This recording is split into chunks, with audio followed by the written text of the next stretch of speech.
মিল রেখে এরকম একটা পতাকার কথা বলা হয় যে এটা ইন্টারন্যাশনাল নেটওয়ার্ক যাদের সন্ত্রাসবাদের সাথে আছে তাদেরই একটা পতাকা এইভাবে। এই জিনিসগুলো অতীতেও আমরা দীর্ঘ প্রায় 15-16 বছর যখন ফ্যাসিবাদী শাসন ব্যবস্থা ছিল, তখন আমরা দেখেছি হঠাৎ হঠাৎ এই এই ধরনের কিছু তৎপরতা তৈরি হয় এবং এটাকে জঙ্গিবাদ বা উগ্রবাদের সাথে মানে লিঙ্ক করে নানা ধরনের ধরপাকড় অতীতে হয়েছে আমরা দেখেছি।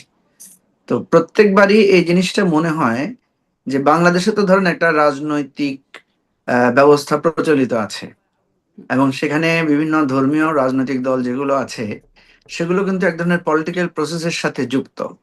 বাংলাদেশে ধর্মীয় রাজনৈতিক দলের সংখ্যা, নিবন্ধিত দলের সংখ্যা প্রায় 10-12টির মতো আছে, আমি হয়তো কম বেশি হতে পারে, এবং এরা সবাই ডেমোক্রেটিক প্রসেসের সাথে নির্বাচনী ব্যবস্থার সাথে জড়িত।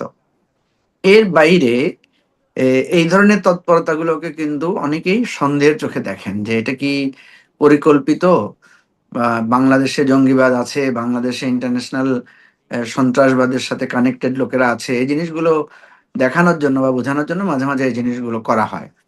তো দুটো প্রশ্ন, এটা কি একটা রিয়েল নাকি এটা কারো দ্বারা সৃষ্ট? তো অতীতে বহু জায়গায় এরকম তদন্ত করে দেখা গেছে যে যে অভিযোগগুলো দেওয়া হয়েছিল সেগুলো সত্য না। অনেক সময় দেখা গেছে যে অপরিচিত লোকদেরকে ধরে এনে তাদেরকে জঙ্গি হিসেবে বিভিন্ন জায়গায় প্রজেক্টেড করা হয়েছে। এবং এই ধরনের পতাকা নিয়ে যারা বিভিন্ন রকমের বিপ্লবী স্লোগান দেন, এদেরকে অনেক সময় জিজ্ঞাসাবাদে দেখা গেছে যে এরা খুব বেশি কিছু জানেন না। এবং আরো রহস্যজনক ব্যাপার হচ্ছে অনেক সময় এদের কাছ থেকে নানা রকমের বোমা তৈরির সরঞ্জাম বা নানা ধরনের অস্ত্র পাওয়া গেছে বলে আমরা শুনেছি, যেগুলোর অরিজিন কিন্তু দেখা যাচ্ছে যে এগুলো কোনো না কোনোভাবে ইন্ডিয়া বা ইসরায়েল এগুলোর সাথে অরিজিন ওখান থেকে আসছে। তো আমি যেটা মনে করি, বাংলাদেশে 20 কোটি মানুষের দেশ, এখানে নানা রকম তৎপরতা থাকবে, নানা ধরনের যেমন এই যে আপনি তো একটু আগে বললেন যে আমাদের এখানে ফুটবল নিয়ে, ক্রিকেট নিয়ে এক ধরনের উন্মাদনা আছে। ফুটবল নিয়ে তো গতকালকে আমি দেখলাম যে মোহাম্মদপুরে একজন মারাও গেছেন হুম। সংঘর্ষে। বেশ তো কয়েকজন মারা নানা গেছেন। ধরনের 23 জনের মতো মানে সম্ভবত এর আগের বিশ্বকাপের কথা বলছি। মানে বাংলাদেশে প্রতিবারই জি বিশ্বকাপ জি, নিয়ে মানুষ মারা যায়। তো এগুলোকে আমি মেইন স্ট্রিম প্রবণতা আকারে দেখতে চাই না। ফুটবল নিয়ে উন্মাদনা আছে, আপনি দেখবেন সোশ্যাল মিডিয়াতে নানা ধরনের হাস্যরসাত্মক ঘটনা আছে, কিন্তু আহ, মানে এটা এতটুকু পর্যন্তই সীমাবদ্ধ থাকার কথা। কিন্তু একেবারে হিংসাত্মক পর্যায়ে যাওয়া বিষয়টা কখনোই মেইন স্ট্রিম প্রবণতা না, মেইন হ্যাঁ, স্ট্রিম আচরণও নিশ্চয়ই। না। কিন্তু ধরেন বিরোধী দলের নেতৃত্বে যারা আছেন মানে আপনাদের জোটের নেতৃত্বে আছে মানে নেতৃত্বে না বলে মূল দল হচ্ছে জামায়াতে ইসলামী। সেই জামায়াতে ইসলামী একটা ইসলামিক দল। যেহেতু মানে একটা ইসলামের পতাকা হিসেবে অনেকে প্রেজেন্ট করার চেষ্টা করছে। কালেমা লেখা পতাকা একটা ধর্মীয় মূল্যবোধের জায়গায় আছে। মানে ইসলামিক দলগুলোর কি এ বিষয়ে একটা একটা অবস্থান পরিষ্কার করা উচিত কিনা? যাতে সন্দেহ আপনি যে বলছিলেন একটা সন্দেহ একটা বা একটা গ্রে এরিয়া যেন তৈরি না হয় সেজন্য? হ্যাঁ, আপনি যেটা বলেছেন এটা সবাই মিলে একসাথে বসে এই জিনিসটার ব্যাপারে বক্তব্য আসলে ভালো হয়। আর এমনি আমার যেটা মনে হয়, বিএনপি যখনই ক্ষমতায় আসে তখন বিএনপিকে এক ধরনের প্রজেক্ট করানোর চেষ্টা করা হয় যে বিএনপি এক ধরনের মানে ধর্মীয় দলগুলোকে এক ধরনের মানে প্রশ্রয় দেয়, বা ধর্মীয় দলগুলো এক ধরনের মানে এটাকে কি বলা যায়, উগ্রবাদী দলগুলোর এক ধরনের উন্মেষ ঘটে, এই ধরনের একটা বিএনপি কে কালার করার জন্য বা বিএনপি কে প্রশ্নবিদ্ধ করার জন্য এই ধরনের ঘটনা ঘটতে পারে। তবে আমি আপনার সাথে একমত যে বাংলাদেশের মূলধারার আলেম ওলামা, ইসলামিক দল, ইভেন অন্যান্য রাজনৈতিক দল সবাই মিলে এই জায়গাটায় স্ট্রং একটা পজিশন নেওয়া দরকার। ইভেন আমি মনে করি মিডিয়ারও এখানে দায়িত্ব আছে। কে কোথাও একটা পতাকা উড়ালো, এটাকে খুব বেশি মেইন স্ট্রিমে আলোচনায় আনাটা ঠিক না। আনলে হবে কি, এরা আরো উৎসাহ পায়, ওরা মনে করে যে আমরা তো ফোকাস পাচ্ছি। তো এই ধরনের মানে কিন্তু একেবারে এখন তো আসলে যেগুলো খুব সামাজিক বেশি যোগাযোগ মাধ্যম অনেক অনেক বিস্তৃত। অনেক তাদের রিচ সামাজিক যোগাযোগ মাধ্যমে। তো বায়তুল মোকাররমের সামনে যখন একটা প্ল্যাকার্ড নিয়ে মিছিল হচ্ছে পতাকা উড়িয়ে বা যুবকরা যখন বিভিন্ন জায়গায় এরকম সাদা পতাকা নিয়ে একটা বড় মিছিল করছে মোটরসাইকেলে চড়ে বা বিভিন্ন যাত্রাবাড়ি, ফ্লাইওভার ইত্যাদি জায়গায় যখন বিভিন্ন জায়গায়, জায়গায় হচ্ছে। এমন তো না যে একটা জায়গায় ঘটেছে। বিভিন্ন জায়গায় বিচ্ছিন্নভাবে ঘটে চলেছে। কেউ আবার গালিগালাজ দিয়ে স্লোগান দিচ্ছে, হাতে কালেমা খচিত পতাকা। সেগুলো তো ভাইরাল হচ্ছে। এগুলো মূলধারার গণমাধ্যমে আসে না। মানুষের মধ্যে তো এগুলো যাচ্ছে। না, একটা হচ্ছে কালেমা খচিত পতাকা তো এমনি আমাদের দেশের মসজিদ, মাদ্রাসা, মাজার গুলোতে এমনিই থাকে। আমি যে একটা একটা বিশেষ পতাকার কথা বলছি, হুম, হ্যাঁ, একটা সাদা পতাকার মধ্যে বা কালো অক্ষরের ওই একটা বিশেষ পতাকার কথা বলছি। কলমাখচিত আচ্ছা। পতাকা নিয়ে তো কালেমাখচিত পতাকা নিয়ে তো কোনো সমস্যা নাই। সমস্যাটা হচ্ছে ওই আল কায়েদা বা জঙ্গিবাদের সাথে রিলেট করে এক ধরনের একটা পতাকা আছে, সেটাকে নিয়েই প্রশ্ন আর কি। তা আমার মনে হয় যে আপনি যেটা বলছেন যে এগুলো বিভিন্ন জায়গায় করা হচ্ছে, দু চারটা জায়গায় যদি এটা তদন্ত করে দেখা যায় যে এটা কি রিয়েল কোনো কিছু না এটা কোনো এজেন্সি বা কারো দ্বারা প্রভোগ করা হচ্ছে, আমার কাছে এটাকে সবসময় মনে হয়েছে যে এটা একটা প্রভোকেশন। হঠাৎ হঠাৎ করে এগুলো হয়, আপনি দেখবেন আবার কিছুদিন এগুলা কোনো খোঁজ খবর থাকবে না। রিসেন্টলি যেহেতু আমাদের দেশে সাম্প্রদায়িক কিছু ইস্যু সামনে এসেছে, ভারতে এক ধরনের উত্তেজনা, বিভিন্ন লোক মানে মুসলিম জনগোষ্ঠীকে ধরে বাংলাদেশে মাইগ্রেট করে দেওয়ার, বাংলাদেশে পুশিং করার একটা প্রবণতা চলছে, সেখানে কিছু উত্তেজনাকর ধর্মীয় উস্কানিমূলক বক্তব্য এসেছে। বাংলাদেশেও এই কয়েকদিন আগে আপনি দেখবেন যে ঝিনেদা বা বিভিন্ন অঞ্চলে এই ধরনের কিছু ঘটনা ঘটেছে। তো এই জিনিসগুলোকে রিলেট করার জন্য এটার একটা যোগসাজশ থাকতে পারে। আমার মনে হয় যে প্রশাসনের বা আমাদের যে গোয়েন্দা সংস্থাগুলো আছে, রাষ্ট্রীয় সংস্থাগুলো আছে, তাদের উচিত হবে এটার পেছনে কোনো ষড়যন্ত্র আছে না এটা স্বতঃস্ফূর্ত বিষয়, এটা আমার মনে হয় তদন্ত করে ওনারা দেখতে পারেন, দেখা উচিত আর কি। জি, নিশ্চয়ই। সেটি তো বটেই। কিন্তু এই তদন্তের জায়গায় বিভিন্ন অনেকগুলো প্রশ্ন হয়তো সামনে করব। তদন্ত করে দেখে অনেক কিছু বিষয় আর কিছু জানা যায় না। আমি আপনার কাছে একটু এবারে জুলাই অভ্যুত্থান প্রসঙ্গে আসি। ২ বছর হয়ে গেল জুলাই অভ্যুত্থানের। আম নিশ্চয়ই অনেক প্রত্যাশা নিয়ে তখন একটা অভ্যুত্থানে সবাই ছিলাম, বা সবার সমর্থন ছিল। সেখানে এই ২ বছর পরে সেই প্রত্যাশার জায়গায় কি মানে কোথায় আপনি মনে হচ্ছে যে প্রত্যাশার ১০ এ প্রত্যাশার পূরণ হলো কত? আপনার যদি নাম্বার দিতে বলি। তারপরে একটু আসলে উদ্দেশ্য নিয়েও কথা বলব। জুলাই অভ্যুত্থানটা অ্যাকচুয়ালি আমরা তো বলি যে ৩৬ জুলাই বা ৩৬ দিনের একটা কম্প্যাক্ট লড়াইয়ের কথা। আর এর বাইরে আমাদের দীর্ঘ ১৫-১৬ বছর ধরে এক ধরনের লড়াই ছিল যেটা গণতন্ত্র বা ভোটাধিকার বা আর অন্যান্য বিষয়ে যে দেশে লুটপাট, খুন, রাহাজানি বিস্তৃত ছিল। এগুলো সার্বিক বিষয়ে আমরা সরকার পতনের একটা আন্দোলন বারবার উঠেছিল প্রত্যেক ইলেকশনকে কেন্দ্র করে। জুলাইতে আন্দোলনটা শুরু হয়েছিল একটা প্রতীকী একটা কোটা সংস্কার আন্দোলন ১৮তে হয়েছিল। এই ১৮র কোটা সংস্কারের আন্দোলনের প্রেক্ষিতে তৎকালীন মানে স্বৈরশাসক শেখ হাসিনা উনি কোটা বাতিল করে দিয়েছিলেন। ১৮ সালের যে আন্দোলনটা হয়েছিল ওটা কিন্তু কোটা বাতিলের আন্দোলন ছিল না, ওটা ছিল কোটা সংস্কারের আন্দোলন। তো কোটা যখন বাতিল করে দেওয়া হয়, আহ, এটা নিয়ে আর এটা এটা মানে মোটামুটি স্থিমিত হয়ে যায়, আন্দোলনটাও ঠিক হয়ে যায়, সব ছাত্ররা আবার এটাকে স্বাভাবিকভাবে নেয়। কিন্তু হঠাৎ করে ২৪-এ আপনি আপনার মনে থাকার কথা যে আদালতের মাধ্যমে এটাকে সামনে আনা হয়েছে যে কোটা বাতিলের যে সিদ্ধান্ত সেটাই আদালত বাতিল করে দিয়েছে। এর প্রেক্ষিতে ঢাকা বিশ্ববিদ্যালয় থেকে প্রথম আন্দোলনটা শুরু হয়। ওই আন্দোলনটা কিন্তু ঢাকা বিশ্ববিদ্যালয় কেন্দ্রিক, ঢাকা কেন্দ্রিকই এটা সীমাবদ্ধ ছিল। কিন্তু পরে দেখা গেছে যে এই আন্দোলনটাকে দমন করতে গিয়ে একেবারে মানে এরপরে নানা উস্কানি, এখানে ধরেন ছাত্রদেরকে বলা হয়েছে রাজাকারের নাতিপুতি, এটা একটা ট্রিগার করে। ঢাকা বিশ্ববিদ্যালয়ের ছাত্রীদের হলকে কেন্দ্র করে ঢাকা বিশ্ববিদ্যালয়ের ছাত্রীদের উপরে ছাত্রলীগের নির্মম নির্যাতনের দৃশ্য, ঘটনাগুলো আস্তে আস্তে ছড়াতে থাকে এবং এরই প্রেক্ষিতে ঢাকা বিশ্ববিদ্যালয় বন্ধ করে দেওয়া হয়, আচ্ছা, ছাত্ররা ঢাকা একটা প্রশ্ন ব্লকেটের কিন্তু ডাক এখানে দেয়। করা হয়। নিশ্চয়ই আপনি একটা গুরুত্বপূর্ণ প্রেক্ষাপট বলছেন, আমি কিন্তু এটা শুনতে চাইবো। কিন্তু ওই যে মানে রাজাকারের নাতিপুতি ছাত্রদেরকে বলা হয়, সেটার একটা ব্যাখ্যা কিন্তু মানে তারা দেন, যারা পলাতক অবস্থায় আছেন এখন। তাদের পক্ষে দেখা যায় তারা তো আসলে ছাত্রদেরকে রাজাকারের নাতিপুতি বলা হয় নাই। মানে সেই ইয়েটাও শুনি, মন্তব্যটাও শুনি। বেশ শেখ হাসিনা খুব মোটামুটি রাগের সহিত বলছে যে, মুক্তিযুদ্ধের নাতিপুতিরা কোটা পাবে না তো কি পাবে রাজাকারের নাতিপুতিরা? তো এখানে ছাত্রদেরকে আসলে রাজাকারের নাতিপুতি কোথায় বললেন? এটা আপনার মনে থাকার কথা, এর আগেও যখন কোটা সংস্কার আন্দোলন হচ্ছিল তখন কিন্তু এই আন্দোলনকারীদেরকে মতিয়া চৌধুরী, প্রয়াত মতিয়া চৌধুরী, উনিও কিন্তু রাজাকারের সেটা তো মানে ২০১৮ নাতিপতি বা আন্দোলনের রাজাকারের কথা বলছেন ছেলে না? বলে।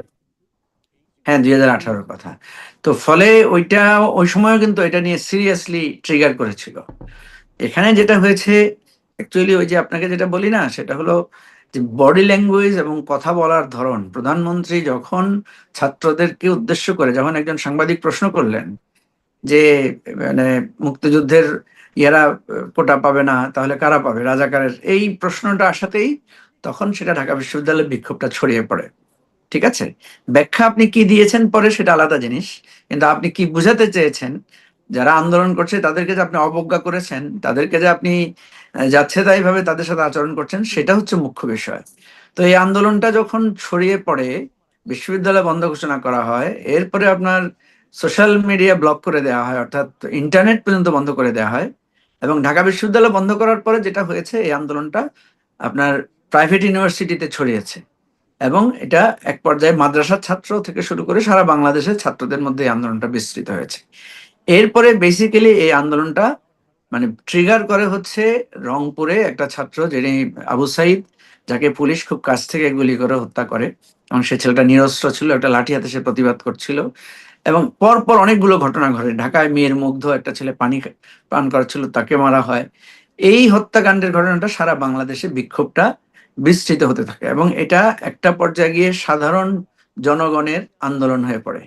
এরপরে যখন ঢাকায় আপনার একটা গণহত্যার মতো ঘটনা ঘটে, পুলিশ হেলিকপ্টার থেকে গুলি করে মানুষ মারে, এটা তখন আস্তে আস্তে একটা বিশদ জায়গায় চলে যায়। আমি যেটা বোঝাতে চাচ্ছি, যে একটা বৈষম্য কোটার আন্দোলন ধীরে ধীরে এটা সরকারের পতনের আন্দোলন। হুম, এবং একটা পর্যায়ে গিয়ে, যেহেতু আপনি জানেন যে রাজনৈতিক দলগুলো একটা সংস্কার প্রস্তাব দিয়েছিল অনেক আগ থেকে, 31 দফা একটা সংস্কার প্রস্তাব ছিল বিএনপি সহ তার সমমনা দলগুলোর।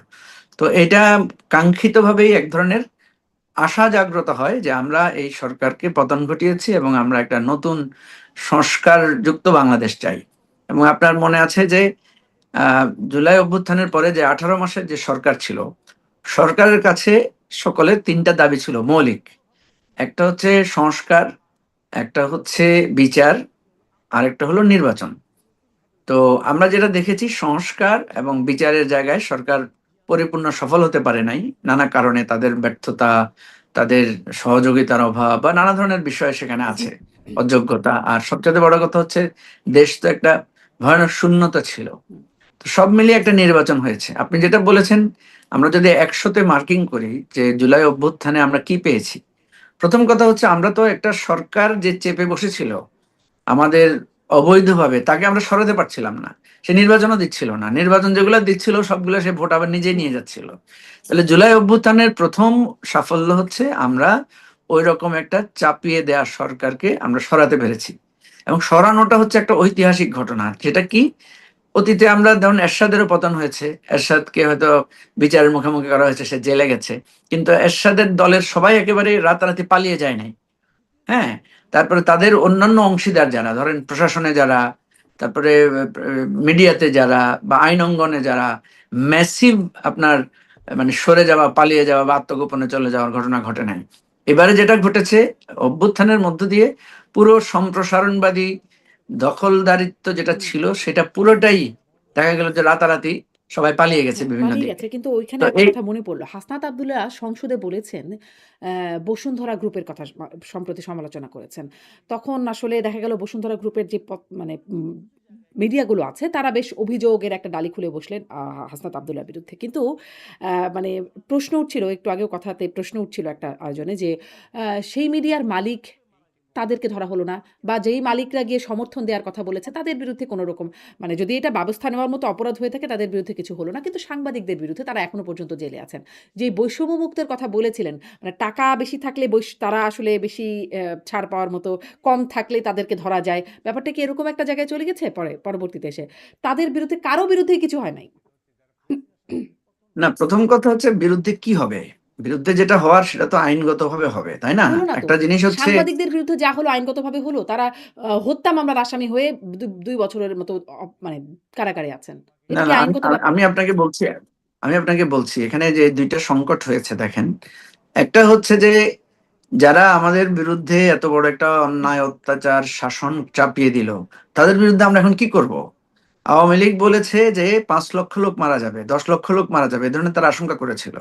প্রথম কথা হচ্ছে, আপনার মনে থাকার কথা, জুলাই অভ্যুত্থানের পরবর্তীতেই রাজনৈতিক দলের নেতারা, সেনাবাহিনী সবাই সহ মিটিং করে বলেছে যে মানে এখন থেকে আর কোনো নৈরাজ্য বা এখন থেকে আর কোনো ধরনের মব বা এখন থেকে কোনো ধরনের বিশৃঙ্খলা করা যাবে না। তারপরেও বিশৃঙ্খলা হয়েছে, হয় না যে তাই না। সেখানে দেখা গেছে যে একটা ব্যাপক বিশৃঙ্খল অবস্থার মধ্যে শান্তিপূর্ণ অবস্থায় আনার জন্য অনেক চেষ্টা করে। এবং আপনি জানেন যে রাতভর ছাত্ররা কিন্তু বিভিন্ন জায়গায় পাহারা বসিয়েছে, রাস্তায় রাস্তায় বিভিন্ন রকমের দুর্ঘটনা ঘটছিল, বাড়িঘরে হামলা হচ্ছিল, ডাকাতি, গণডাকাতির মতো ঘটনা ঘটছিল, পুলিশ ছিল না। এরকম পরিস্থিতিতে দেশের আইন শৃঙ্খলা পরিস্থিতি একেবারেই মানে বলা যায় যে পুলিশ ইভেন থানাগুলো পর্যন্ত ইনসিকিউর ছিল, আর্মি গিয়ে থানাগুলোকে নিরাপত্তা দিতে হয়েছে, বহু থানা লুটপাট হয়েছে, বহু থানা থেকে মানুষ বিভিন্নভাবে মানে ভাঙচুর জ্বালাও পোড়াও করেছে। এরকম একটা গণ অভ্যুত্থান, গণবিক্ষোভের পরে পরিস্থিতি স্বাভাবিক করার চেষ্টায় আমরা কয়েকটা জিনিস দেখলাম আপনার কথার আলোকে। সেটা হচ্ছে কিছু লোক পালিয়ে গেছে, কিছু লোক নানাভাবে নানা আশ্রয়ে শেল্টারে নানাভাবে অবস্থান করেছে। তো এই জায়গায় আমাদের রাষ্ট্রের থেকে যেটা করা দরকার সেটা হচ্ছে সুনির্দিষ্ট অপরাধের ভিত্তিতে আইনানুগ ব্যবস্থা নেওয়া। তো এখানেও আমরা একটা ফ্লস দেখেছি, সেটা হচ্ছে যে কিছু মামলা হয়েছে সঠিক, কিছু মামলা হয়েছে আপনার বানোয়াট মামলা, এবং এটা মামলা বাণিজ্যের অভিযোগ উঠেছে। আপনি দেখবেন, আপনি যদি পত্রপত্রিকা দেখেন, তখন তৎকালীন আইন উপদেষ্টা আসিফ নজরুলের অনেকগুলো বক্তব্য এসেছে যে বানোয়াট মামলায় অনেক নামে বেনামে আসামি করা হয়েছে। একটা গণ অভ্যুত্থানের পরে নানা রকমের সুযোগ সন্ধানী নানা রকমের পরিস্থিতি থাকে, সে সমস্ত পরিস্থিতিগুলো ছিল। সেজন্য আপনি যেটা বলেছেন এখানে সঠিকভাবে কেউ কেউ বিচারের সম্মুখীন হয়েছেন, কেউ পালিয়ে গেছেন, কেউ আবার নানা আশ্রয়ের শেল্টারে আর অর্থের জোরে বা বিভিন্নভাবে তারা নানাভাবে অবস্থান নিয়েছেন। তবে এগুলো আস্তে আস্তে আস্তে আস্তে কিন্তু প্রসিড করবে। আপনি দেখেন, আওয়ামী লীগ তো শুধু জুলাইতে অত্যাচার করে নাই, আওয়ামী লীগ কিন্তু 15 বছর ধরে নানাভাবে অত্যাচার করেছে, নানা ধরনের গুম খুনের ঘটনা ঘটেছে। প্রত্যেকটা ঘটনারই বিচার আস্তে আস্তে শুরু হবে এবং সেগুলো যাবে। এটা সরকার আজকে আপনি দেখেছেন যে সরকারের পক্ষ থেকে আজকে কঠিন কিছু কথাবার্তা তারা বলেছেন। তো একটা সময় হয়তো আপনি যাদেরকে ইঙ্গিত করেছেন তাদেরকেও আইনের আওতায় আসবে। এবং যেহেতু আমাদের অনেক দাবি, অনেক আসলে আসবে কিনা, কারণ মানে হাসনাত আব্দুল্লাহ কিন্তু অভিযোগ করছেন আন্ডার টেবিল কোনো সমঝোতা হয়েছে কিনা।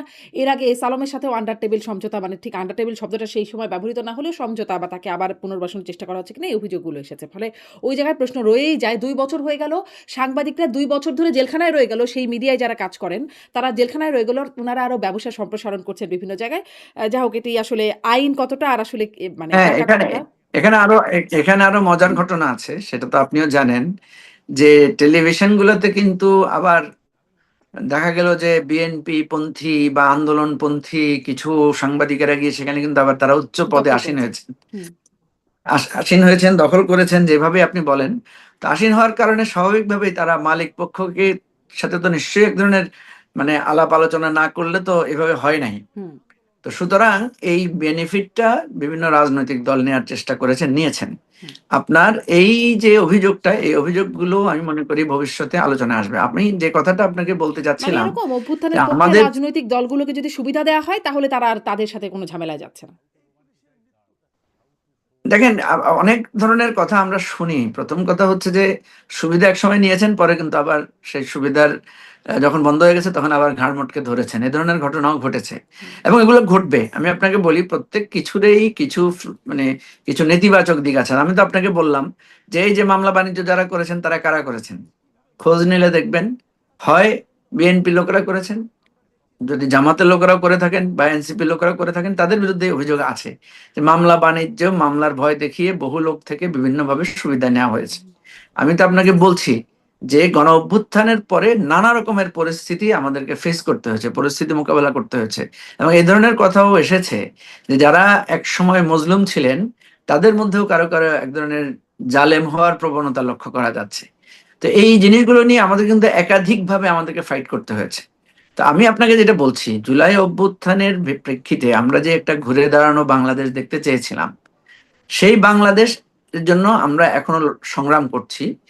আমাদের বড় প্রাপ্তি হচ্ছে শেখ হাসিনা পালিয়ে গেছে, আওয়ামী লীগের স্বৈরতন্ত্র থেকে জাতি মুক্ত হয়েছে, হুম। এবং বিভিন্ন জায়গায় যারা নিঃসন্দেহে সেই লুটেরা প্রাপ্তিটা ছিলেন, একদম চাক্ষুষ দেখা যাচ্ছে। সেই প্রাপ্তিটা যারা যে একদম চাক্ষুষ। লুটেরা কিন্তু ছিল যেই যারা জিনিসটাতে লুটেরা প্রশ্ন, ছিল তাদের তাদের কবল থেকে আমরা মুক্তি পেয়েছি, এটা একদম। কিন্তু কিন্তু এখন এখন যারা যে জিনিসটা ক্ষমতাসীন আমরা বা পাইনি। জুলাই অভ্যুত্থানের পরে যারা ক্ষমতাসীন হলো, তাদের কবল থেকে এখন সেই আওয়ামীপন্থী বা আওয়ামী সমর্থক যারা আসলে অপরাধী না, তারা তো মুক্তি পাচ্ছেন না। মানে বা ধরেন ছাত্রলীগ করেছে, বিভিন্ন রকম জায়গায় ছিল। কিন্তু তারা তো এখন আর মুক্তি পাচ্ছে না। মানে যেমন আপনারা ধরেন জামায়াত শিবির বা বিভিন্ন বিরোধী পক্ষে রাজনীতি করার কারণে কোন রকম অপরাধের ছাড়াও যেমন আপনাদের নানান রকম মামলা, হামলা, হয়রানির শিকার হতে হয়েছে, নির্যাতনের শিকার হতে হয়েছে।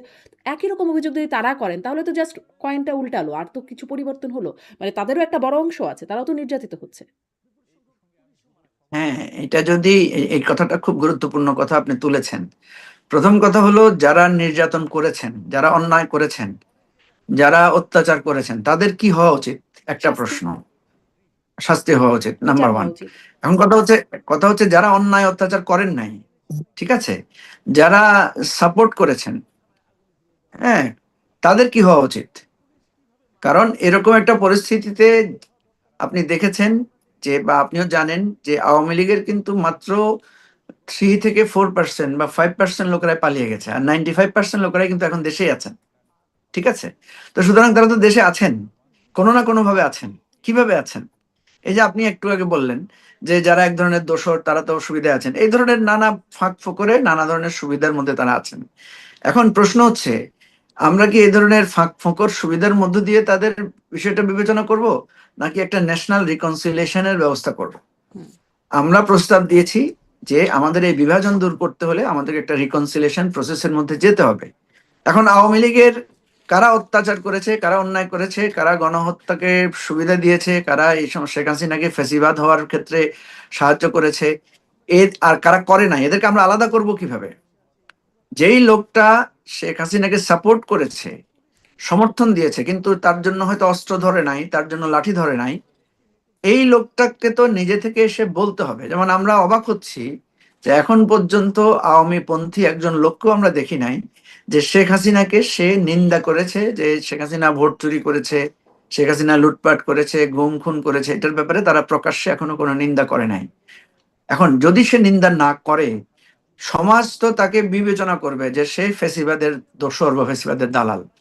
ফলে দেখা যাচ্ছে, সে যখন আবার সমাজে কোনো ধরনের ইস্যুতে, যেমন আপনি যদি এখন বিএনপির কোন একটা সমালোচনা করেন, তখন বিএনপির লোকেরা তাকে ধরবে যে, তুমি মিয়া আওয়ামী লীগের সমালোচনা করো না, এখন আমাদের সমালোচনা করতেছে কোনো। এই জিনিসগুলো, সামাজিক সমস্যাগুলো রয়ে যাচ্ছে। আমরা চেষ্টা তো করছি এখন যেটা, ধরেন বা আমরা আওয়ামী যেটা লীগের চাই। সমালোচনা করতে হবে। ধরেন আপনাদেরও নানান বিষয়ে সমালোচনা করা আছে। আগের পরের বিভিন্ন সময়ের কথা বলছি। এখন একজন ব্যক্তিকে কি তার অবস্থান পরিষ্কারের জন্য সবার সমালোচনা শুরু করে দিতে হবে যে আওয়ামী লীগ এই খারাপ কাজ করেছে। তার আগে ওরা এই খারাপ কাজ করেছিল। তার আগে তারা করেছিল। মানে এভাবে একে সমালোচনার ডালি একটা খুলে বসতে হবে নাকি? না, কথা হচ্ছে, আপনি যদি সমালোচনা করেন, হ্যাঁ, আপনি যদি আমার সমালোচনা করেন, আমিও তো আপনার করার অধিকার রাখি, রাখি না? নিশ্চয়ই, নিশ্চয়ই। হ্যাঁ, তো আপনি যদি আমাকে বলেন, এই মিয়া আপনি এখানে থুতু ফেলছেন কেন? হুম, ঠিক আছে, তখন আমি তো আপনাকে প্রশ্ন করবো স্বাভাবিকভাবে যে, আগে যারা থুতু ফেলছে, আপনি তাদের থুতু ফেলাটা দেখেন নাই, তখন বলেন নাই কেন? হুম। এই তর্কগুলো হচ্ছে আর কি। আমি আপনাকে যেটা বলতে চাচ্ছি, না যে কিন্তু এই যেটা মুজিবুর তর্কগুলো। রহমান আমার একটা মানে বেসিক প্রশ্ন। খুবই ভালো কথা যে আগে বলেন নাই কেন? যে আগেও তো মানুষ ফেলছে তখন তো বলেন নাই। কিন্তু তাই বলে কি এখন ফেলছে এটা বলার সমস্যা আছে? যে এখন আমার সমস্যা হচ্ছে এটা ফেলাতে। ফলে আমি এখন বলছি যে আপনি কেন ফেলছেন না না? না, আমি সমস্যার কথা বলি নাই তো আপনাকে। আমি বলছি, আমি আপনাকে জিজ্ঞেস করতে পারবো কিনা। নিশ্চয়ই। হ্যাঁ। মানে আপনি যখন বলছেন থুতু ফেলছো কেন, আমি আপনাকে এটা জিজ্ঞেস করতে পারবো কিনা, যে হুম, আগে যে থুতু ফেলছে তখন তুমি কিছু বলো না কেন, হুম। এটা বলতে পারবো কিনা? অবশ্যই জিজ্ঞাসা করাতে তো কোনো সমস্যা নেই। হ্যাঁ, এটা এই সমস্যাটাই হচ্ছে। যখনই যখনই এমন সুশীল লোকেরা, হুম, ধরেন শিল্পী, সাহিত্যিক, কবি, যারা এখন এসে অভিযোগ করছেন, অতীতের অভিযোগকে করেন না বা অতীতকে সাপোর্ট দিয়ে গেছেন, ঠিক আছে, স্বাভাবিকভাবে দেখা যাচ্ছে এই দ্বন্দ্বটা তৈরি হচ্ছে। এই দ্বন্দ্বটা তখনই দূর করা যাবে যখন আমরা দুই পক্ষ একটা সমঝোতায় আসব। যেমন আপনি যেটা বলেছেন, খুবই ভালো কথা। আমি বলবো যে, ঠিক আছে, অতীতে তুমি থুতু ফেলেছো, কিছু বলো নাই, ঠিক আছে, এখন তুমি আমি আমার থুতু ফেলার জন্য তুমি যথেষ্ট বলতে পারো। এটা যদি আমি উদারভাবে গ্রহণ করি, সেটা একরকম হবে। আর যদি আপনি উদার হন, যে ভাই আমি আগে বলতে পারি নাই, ভুল করেছি, বাট আমি চাই আপনারা আর ভুলটা করেন না। সুতরাং দুই পক্ষেরই এখানে এক ধরনের উদারতা লাগবে। আপনি যদি একদিকে হুমকি দেন যে, তোমরা যারা জুলাইতে সন্ত্রাস করেছো, তোমাদেরকে আমরা দেখে নেব, তো স্বাভাবিকভাবে জুলাইয়ের পক্ষের যাদেরকে আপনি হুমকি দিচ্ছেন, তারাও তো আপনার সাথে হুমকির ভাষায় কথা বলবে। আমরা সমস্যাটায় পড়েছি এখানে। আপনি যে বলছেন যে, আমরা একটা জায়গায় যে অতীতে যা হয়েছে, অতীতে কি হয়েছে, বিএনপি ক্ষমতায় আসলে আওয়ামী লীগের লোকেরা পালিয়ে গেছে, আওয়ামী লীগ ক্ষমতায় আসলে বিএনপি লোকেরা পালিয়ে গেছে। তো এইটা যদি চলতে থাকে, একবার একদল পালাবে, একদল বসবে, এটা তো একটা জায়গায় থামাতে হবে, তাই না? থামাতে হলে দুই পক্ষকেই এক ধরনের রিকনসিলিয়েশনের জায়গায় আসতে হবে। তো ধরেন যারা ক্ষমতায় reconciliation এর জায়গা বসেছে। তো এখন তাদের আসতে হবে না যারা আসলে ক্ষমতায় আপনি বলছিলেন মনে হয়, আমি মনে হয় মাঝখানে ইন্টারাপ্ট করে ফেললাম। যে ক্ষমতায় আপনি বলছিলেন হুম, আসলে ক্ষমতায় বসেছে বা যারা এখন বিজয়ীর পক্ষ reconciliation কি আসলে পরাজিত পক্ষ করতে পারবে নাকি বিজয়ী পক্ষই করতে পারে? না, রিকনসিলিয়েশনের দায়িত্ব মানে যারা ক্ষমতায় আছে তাদের, হুম, হুম। কিন্তু আপনার পরাজিত পক্ষের সাহায্য তো লাগবে। কথা বুঝেন নাই? পরাজিত পক্ষকে তো সেটার জন্য মানে সাড়া দিতে হবে। পরাজিত পক্ষ যদি সারাক্ষণ আপনাকে হুমকি দিতে থাকে, তখন আপনি কিভাবে রিকনসিলিয়েশনের পথটা উন্মুক্ত করবেন? আপনি দেখেন শেখ হাসিনা অনবরত হুমকি দিয়ে যাচ্ছে, আওয়ামী লীগ পন্থী লেখকরা বিভিন্নভাবে তারা এক ধরনের উস্কানিমূলক কথা বলে যাচ্ছে, যার কারণে এই জায়গাটা থামানো যাচ্ছে না।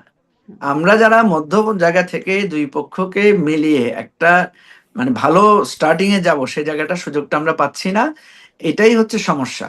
তবে আমি আপনাকে বলি, সেটা হচ্ছে যে যেহেতু বিএনপি তার রাজনৈতিক অঙ্গীকারের মধ্যে রিকনসিলিয়েশন এন্ড ট্রুথ কমিশনের কথা বলেছেন, আমরাও কিন্তু অনবরত সেটা বলে যাচ্ছি যে রিকনসিলিয়েশন এবং ট্রুথ কমিশনের কাজটা করতে হবে। আমি কিন্তু আপনাকে এটা মানে যখন আমি আসলে আপনাকে এটা একই সাথে কথা আবার বলি। এগুলো ঘটনা ঘটছে, আপনি বলছেন পরাজিত শক্তি তো হুমকি দিয়ে যাচ্ছে। আসলে দেখা যাচ্ছে যে তারা নানান রকম সামাজিক যোগাযোগ মাধ্যম বা লেখনীতে নানান রকম হুমকি-ধামকি বা অশ্লীল শব্দেরও ব্যবহার করছেন। কিন্তু যখন আসলে অ্যা মানে তাদের সম্পৃক্ততা, ছাত্রলীগ এর সম্পৃক্ততা বা আওয়ামী লীগ সম্পৃক্ততায় আ মানুষের বাড়িঘর দখল, ব্যবসা প্রতিষ্ঠান দখলের খবর পাওয়া যাচ্ছে বা এমনকি হত্যাকাণ্ডের শিকার হচ্ছেন, কখনো বা তুরাগে লাশ পাওয়া যাচ্ছে, কখনো ডিবি হেফাজতে তুলে নিয়ে গিয়ে তাদেরকে মানে এরকম ২-১ টা ঘটনা যখন ঘটে যাচ্ছে, আ মানে তখন তো সেটার একটা ভ্যালিডিটি হয়ে যায় কিনা যে মানে তারা এতটাই নির্যাতিত, এই জিনিসটা তারা পোর্ট্রে করার সুযোগ পায় কিনা যে আমরা এতটাই নির্যাতিত যে আমাদের দেয়ালে পিঠ থেকে গেছে। এই সুযোগটা তাদেরকে দেওয়া হচ্ছে কিনা? না, প্রথম কথা হচ্ছে যে তারা তো নাই। প্রথম কথা হচ্ছে আপনি একটা বলতে পারেন যে আওয়ামী লীগের কোন একটা জেলা সভাপতি বা সেক্রেটারি তারা এইভাবে আসছে বা তাদের নির্যাতিত হয়েছে, এ ধরনের কোনো ঘটনা কি আপনি জানেন? জানেন না তো। না, এই যে ধরেন কারণ ছাত্রলীগে মানে আপনার এক ছেলে মিছিল করতে গেছে, তার লাশ পাওয়া গেছে তুরাগে। আ উম তারপরে না, ধরেন এগুলা এটা তো প্রমাণ হয় নাই। এটা তো পুরাটাই মানে এটা তো চ্যালেঞ্জ করা হইছে যে এটার কোনো আপনার স্পষ্ট প্রমাণ পাওয়া যায় না। বরং মিথ্যা অভিযোগ আকারে দেখা হয়েছে সেটাকে। আমি বলছি না প্রথম একাংশ ওখানকার ছাত্রলীগের ফায়ার লাশটা সার্ভিস নয়। এবং নৌ পুলিশের বরাত দিয়ে বলছিল এই কথাটা। না, ঠিক আছে। কথা হচ্ছে যে আমি আপনাকে বলছি যে আইন শৃঙ্খলা পরিস্থিতি যে খুব ভালো হয়ে যাচ্ছে, ভালো হয়ে গেছে তা না। আমি আপনাকে বলছি যে ছাত্রলীগ যে চোরাগোপ্তা মিছিল করতেছে, মিছিলের যে ভাষা বা উস্কানি, প্রথম কথা হচ্ছে ছাত্রলীগ, আওয়ামী লীগ তো এখন নিষিদ্ধ সংগঠন। হুম, ঠিক আছে? সুতরাং সে যদি মিছিল করে, সে যদি সমাবেশ করে, সে আইন লঙ্ঘন করেছে, তাকে আইন শৃঙ্খলা বাহিনী লোকেরা হেফাজতে নিবে। আমার প্রশ্ন অন্যটা। আমার প্রশ্ন হচ্ছে, দেখেন আওয়ামী লীগ তো ক্ষমতায় ছিল। আওয়ামী লীগ পুলিশ তার পক্ষে ছিল, আর্মি তার পক্ষে ছিল, বিজিবি তার পক্ষে ছিল, প্রশাসন তার পক্ষে ছিল, তার সারা বাংলাদেশে লাখ লাখ নেতাকর্মী ছিল। সেই অবস্থায় তারা পালিয়ে গেল কেন? হুম। ঠিক আছে, যখন যখন গণভবন ঘেরাও হচ্ছে, গণভবনের দিকে মানুষ যাচ্ছে, তখন তো পুলিশও তারা সবাই সরে গেল, সবাই পালিয়ে গেল। এখন হঠাৎ আমার আওয়ামী লীগ মিছিল করছে কেন? এই লোকগুলা তো তখনও ছিল, তখন তো তাদের হাতে ক্ষমতা ছিল, রাষ্ট্র ছিল, তখন তারা আসে নাই, এখন আসছে কেন? তাহলে এখন আওয়ামী লীগ নিষিদ্ধ, তারপরে সে যখন মিছিল করছে এবং মিছিলে যখন সে বোমা ফাটাচ্ছে, মিছিলে যখন সে পুলিশকে বলছে তোমাদেরকে মাইরা ফেলবো, ধরে ফেলবো, খায় ফেলবো, এ ধরনের কথা বলছে, আলটিমেটলি মনে হচ্ছে সে একটা উস্কানি দিচ্ছে, সে কিন্তু রিকনসিলিয়েশন চাচ্ছে না। হুম। এখন পর্যন্ত পরাজিত পক্ষ যদি নিজ থেকে না বলে যে আমাদের এই জায়গাটায় যা হয়েছে, এনাফ ইজ এনাফ, ঠিক আছে, আসেন আমরা বাংলাদেশের নাগরিক, আমাদেরও তো ভুল ত্রুটি হইতে পারে, আসেন ভুল ত্রুটি সেরে আমরা সবাই একসাথে বসবাস করি। এটা তো আমি মনে করি অত্যন্ত খুবই ভালো প্রস্তাব, যে আওয়ামী লীগের যারা দোষী, যারা খুন গুম করেছে, টাকা লুটপাট করেছে, অন্যায় অত্যাচার করেছে, তারা আইনি প্রক্রিয়ার মধ্যে যাবে। আর যারা এগুলো থেকে মুক্ত আছে, তারা নিজেরা এসে বলবে যে ভাই আমি তো করি না। আর ওরা তো কার আছে কাছে বলবে? নিশ্চয়ই। কার কাছে বলবে? কার কাছে বলবে বলতে আমি তো বলছি তার বিরুদ্ধে যদি কোনো অভিযোগ না থাকে, তার আর বলার দরকার কি? বলার তো কিছু নাই। হুম। আপনার কাছে যদি অভিযোগ না থাকে, আপনাকে যদি কেউ, আপনি দেখেন এবারে যে নির্বাচন হয়েছে সেখানে আওয়ামী লীগের লোকেরা ভোট কিন্তু দিয়েছে ওই যে না? আবার মামলা-বাণিজ্য আপনি তো আছে না? মামলা-বাণিজ্যের মধ্যে তো মানে দেখলাম যে ৪ জন মৃত আওয়ামী লীগের নেতা তারা মারা গেছেন। এক সম্ভবত বৈষম্য বিরোধী বা এনসিপির একজন নেতা। তার নামও ঢুকিয়ে দিচ্ছেন। আর আরো তো আছেই। মানে সেগুলো তো কিছু সাদা চোখে দেখা যায়। যেমন সাদা চোখে জুলাই আন্দোলনে অনেক কিছু দেখা গেছে। এখনো তো সাদা চোখে দেখা যায় যে তার শুধুমাত্র আওয়ামী লীগের সম্পৃক্ততা আছে। আওয়ামী লীগে ছিলেন। কিন্তু তাকে সব হত্যা মামলা, হত্যা চেষ্টা মামলা ইত্যাদি মামলায় আসামি দিয়ে দেওয়া হয়েছে। তারা মুক্তিও পান নাই। সেটা তো আমি আপনাকে বললাম আমাদের বাংলাদেশের ট্রেন্ড। ধরেন আপনি আমাকে চিমটি দিয়েছেন, গুতা মেরেছেন, ছুরি মেরেছেন, গুলি করেছেন অনবরত, ঠিক আছে? তো এখন আমাদের ট্রেন্ডটা তো এরকম ছিল যে আমি যখন ক্ষমতা পাবো তখন আমিও আপনাকে গুতা মারবো, ছুরি মারবো, গুলি করবো, নিঃশেষ করবো, এটাই তো আমাদের ট্রেন্ড ছিল। হুম। তো এই ট্রেন্ডটা তো আমরা বদলাতে চাই। তো বদলাতে চাইলে কি করতে হবে? বদলাতে চাইলে যার ছেলে হত্যা হয়েছে, যার বাড়ি লুটপাট হয়েছে, যার টাকা, ধরেন আমাদের দেশের ব্যাংকগুলো খালি হয়ে গেছে, আমাদের ইন্স্যুরেন্স কোম্পানিগুলো টাকা দিতে পারছে না, আমাদের শেয়ার মার্কেট ধসে মানুষ সর্বশান্ত হয়ে গেছে, এই যে মানুষের ক্ষোভটা আছে, তাইলে সে শেয়ার মার্কেটে যে এটার জন্য দায়ী, তার প্রতি তার একটা সাধারণ ক্ষোভ থাকবে, থাকবে না? তো এটা মিটিগেট করার উপায় কি? এটার মিটিগেট করার উপায় হচ্ছে আইনি প্রক্রিয়া। আপনি হয়তো আইনের কাছে সারেন্ডার করবেন, আর যদি আপনি পালিয়ে থাকেন আপনার বিরুদ্ধে ক্ষোভ থাকবেই। আর আপনার পালিয়ে থাকার পক্ষে যদি আরেকজন এসে আপনার পক্ষে কথা বলে, তখন ক্ষোভটা আপনার উপর যাবে। হুম। আপনি দেখেন 1971 সালে পাকিস্তানিরা পরাজিত হয়ে পালিয়ে গেছে না? কিন্তু তাদের দোসররা যারা বাংলাদেশে ছিল, মানুষ তো তাদের উপর অত্যাচার, তাদেরকে ধরেছে, তাদের বহু বহু লোককে মেরেছে, বহু লোক তারা আত্মগোপনে চলে গেছে। ঠিক আছে? তো আপনাকে মনে রাখতে হবে যে যে ফ্যাসিস্ট বাহিনী, যে কিন্তু তাদের লুটপাটকারী বাহিনী দোসররা যখন এখন চলে যায়, রাজনীতিতে খুবই সমৃদ্ধ, তারা বিরোধী দলে আছে। ফলে মানে মানুষের তো এটা তো মানুষ আসলে মানুষের উপর ছেড়ে দিলে তো দেখা যায় ভিন্নও হইতে পারে ব্যবস্থা মানে অবস্থা। হ্যাঁ, সেটা তো হবেই। আপনি যদি আপনি যদি তাদের সাথে জোট করেন, আপনি যদি তাদের সাথে ক্ষমতার জন্য ভাগ বসাতে যান, তাদের সুবিধা নেন, তাহলে হবে না? সেটা তো হবেই। হুম। এখন তাহলে আপনি যেটা সেই বলছেন সুবিধা আরকি আওয়ামী যে, লীগ কেন পেল না? মানে যদি আওয়ামী লীগের জন্য এটা পুরনো আলোচনা। তারপরে আসলো বলে একটু জিজ্ঞাসা করি যে ছেড়ে না দেওয়া হলো না আপনি কেন নিজেই তো জনগণের একটু হাতে? আগে বললেন, হ্যাঁ। আপনি তো একটু আগেই বললেন পেয়েছে। এই যে বসুন্ধরার মালিক পেয়েছে বললেন না? না, ওটা এরকম তো পাচ্ছে তো বসুন্ধরার মালিক। কিছু। ওটা তো টাকা পেয়েছে আসলে। ওটা তো আওয়ামী লীগ না। আওয়ামী লীগ পেল না কেন সেটা জিজ্ঞাসা করছি। না, আওয়ামী লীগ থাকতে হবে তো পাওয়ার জন্য। আপনি দায়িত্ব নেন। আওয়ামী লীগের পক্ষ থেকে আপনি না, ইয়া না নেন। আমি কেন দায়িত্ব নেব? আপনি একদমই সাংবাদিক হিসেবে প্রশ্নটা করছি যে আওয়ামী লীগ যতটুকু না, ছিল না। তাকে তো নিষিদ্ধ করা হলো, তাই না? আরে ভাই, আমি তো সেটাই বলছি। ধরেন জামাতও তো নিষিদ্ধ হয়ে গেছিল, হয়েছিল না? হুম। তো তারপরে তো তারা গোপনে হোক তাদের দলটাকে তো তারা চালিয়ে নিয়ে আসছে। বিএনপিকে তো আপনি থামতে দেন, চলতে দেন নাই, দরজা বন্ধ করে দিয়েছেন, তালা মেরে দিয়েছেন, গুম করে ফেলেছেন। তারপরে তো বিএনপি পালিয়ে যায় নাই, বিএনপি লোকেরা তো তাদের তৎপরতা চালিয়েছে। হুম। তা আওয়ামী লীগের যারা নির্দোষ, ঠিক আছে, আমরা যতটুকু বুঝি যারা দোষী তারা পালিয়ে গেছে, আর যারা নির্দোষ তারা ঢাকায় আছে। তো যে নির্দোষ লোকগুলো ঢাকায় আছে, তারা কেন ওই পালিয়ে যাওয়া লোকদের পক্ষ হয়ে এখানে মানে প্রতিনিধিত্ব করবে? যদি প্রতিনিধিত্ব করে, ঠিক আছে, তখন তাকে মানুষ ধরবে না, তখন তাকে মানে ক্ষোভটা তো তার উপর দিয়ে যাবে। এই আমি আপনাকে যেটা বলছি, এটা যতক্ষণ পর্যন্ত এটা একটা বিচারিক প্রক্রিয়ার মধ্য দিয়ে না যাবে, ততক্ষণ পর্যন্ত আমাদের শুধু সুন্দর সুন্দর কথায় আর মানে আবেগ দিয়ে তো এটা সেই সমাধান হবে বিচারিক না। প্রক্রিয়াটা তো শুরুই হলো না। যদি বলি দল হিসেবে আওয়ামী লীগের বিচার শুরু হয়েছে, হয়নি তো। কিন্তু তার আগে আওয়ামী লীগ নিষিদ্ধ হয়ে গেছে এবং বলা হয়েছে বিচার শেষ হওয়ার আগ পর্যন্ত নিষিদ্ধই থাকবে। শুরুই হলো না যে এই বিচার। এটাও একটা বিচারিক প্রক্রিয়া। আমি আপনাকে বলি যে আওয়ামী লীগের তো বিচার শুরু হয়েছে, শেখ হাসিনার রায় হয়েছে না, হ্যাঁ, এটা আওয়ামী লীগের না, শেখ হাসানুল হাসিনার। ইনুর রায় হয়েছে, আর অনেকের রায় হয়েছে, যে আওয়ামী ব্যক্তিদের। লীগের বিচার প্রক্রিয়াটাও চলমান আছে। আজকে স্বরাষ্ট্রমন্ত্রী বলেছেন যে শেখ হাসিনার আহ, আওয়ামী লীগের বিচার প্রক্রিয়া অলরেডি শুরু হয়েছে, এবং আওয়ামী লীগের একটা বিচারের আওতায় আওয়ামী লীগ আসবে।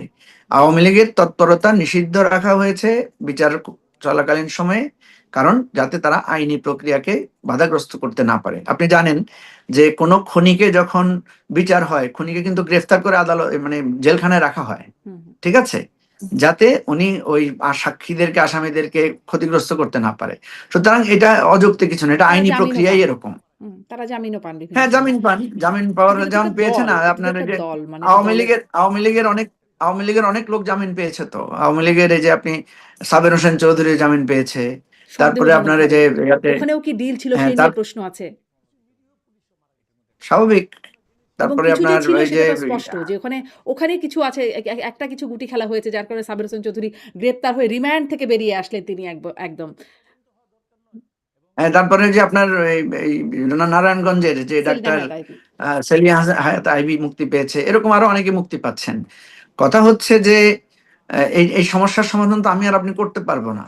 কারণ আপনি একদিকে বলবেন যে তাদেরকে ইয়া দেওয়া হচ্ছে না, আইনি সুরক্ষা দেওয়া হচ্ছে না, আবার যখন মুক্তি পাবে তখন বলবেন কোনো ডিল হয়েছে। এই প্রশ্নগুলোর জবাব আমি আপনি করতে পারবো না। না, আমি ঠিক আছে? আপনি কি বলেন আসলে? ডিল যে হয়েছে সেটা অনেকেই বলেছেন। কারণ আসলে কিছুই তো আইনি প্রক্রিয়ায় চলছে না। থাকলে না আমরা বলতাম। যেমন কোনোভাবেই ২ বছর ধরে কেন জামিন ছাড়া সাংবাদিকরা আছেন বা বিভিন্ন আওয়ামী লীগ সম্পৃক্তরা আছেন তার যেমন ব্যাখ্যা পাওয়া যায় না। তেমনি সাবের হোসেন চৌধুরী ঠিক রিমান্ড থেকে নজিরবিহীনভাবে বেরিয়ে আসলেন কি করে সেই ব্যাখ্যাটা পাওয়া যায় না। তিনি বেরোলে বাকিরা বেরোচ্ছে না কেন? কি যুক্তি? মানে এগুলোর কোনো ব্যাখ্যা নাই। না, ব্যাখ্যার ব্যাপার হচ্ছে এই যে আপনি এখন বললেন যে সাবের হোসেন চৌধুরীর বিরুদ্ধে আপনাকে যদি বলা হয় যে আপনি বলবেন যে সাবের হোসেন চৌধুরীর অপরাধ কি, তিনি কি মানুষ খুন করেছেন, উনি তো নেতৃত্বে ছিলেন না, আপনি আবার এই যুক্তিগুলো দিবেন। হুম। তো নিশ্চয়ই আদালতে এই সমস্ত নানা যুক্তি তর্ক হয়েছে বলেই ওনাকে জামিন দেওয়া হয়েছে আপনি বা এই ব্যাপারে জামিন পেয়েছেন। কনভিন্সড যে তার হ্যাঁ, ব্যাপারে যুক্তিতর্ক হয়েছে বলে তিনি জামিন পেয়েছেন, বাকিদের ব্যাপারে কোনো যুক্তিতর্ক না হয়নি না, বলে আমি ধরা আমি হচ্ছে? কনভিন্স, আমি তো বলছি আমার আর আপনার কাছে এই উত্তরটা নাই। ঠিক আছে, আমি শুধু দুইটা জায়গায় বুঝি। একটা হচ্ছে আইনি প্রক্রিয়ায় সোপর্দ হয়েছেন, তাকে আদালত জামিন দিয়েছে কিনা। আদালতের যদি আপনার কোনো প্রশ্ন সৃষ্টি হয় যে আদালত কোনো অন্যায়ভাবে জামিন দিয়েছে কিনা, সেটা করার জন্য কিন্তু আবার উচ্চ আদালতে আপিল করার সুযোগ আছে।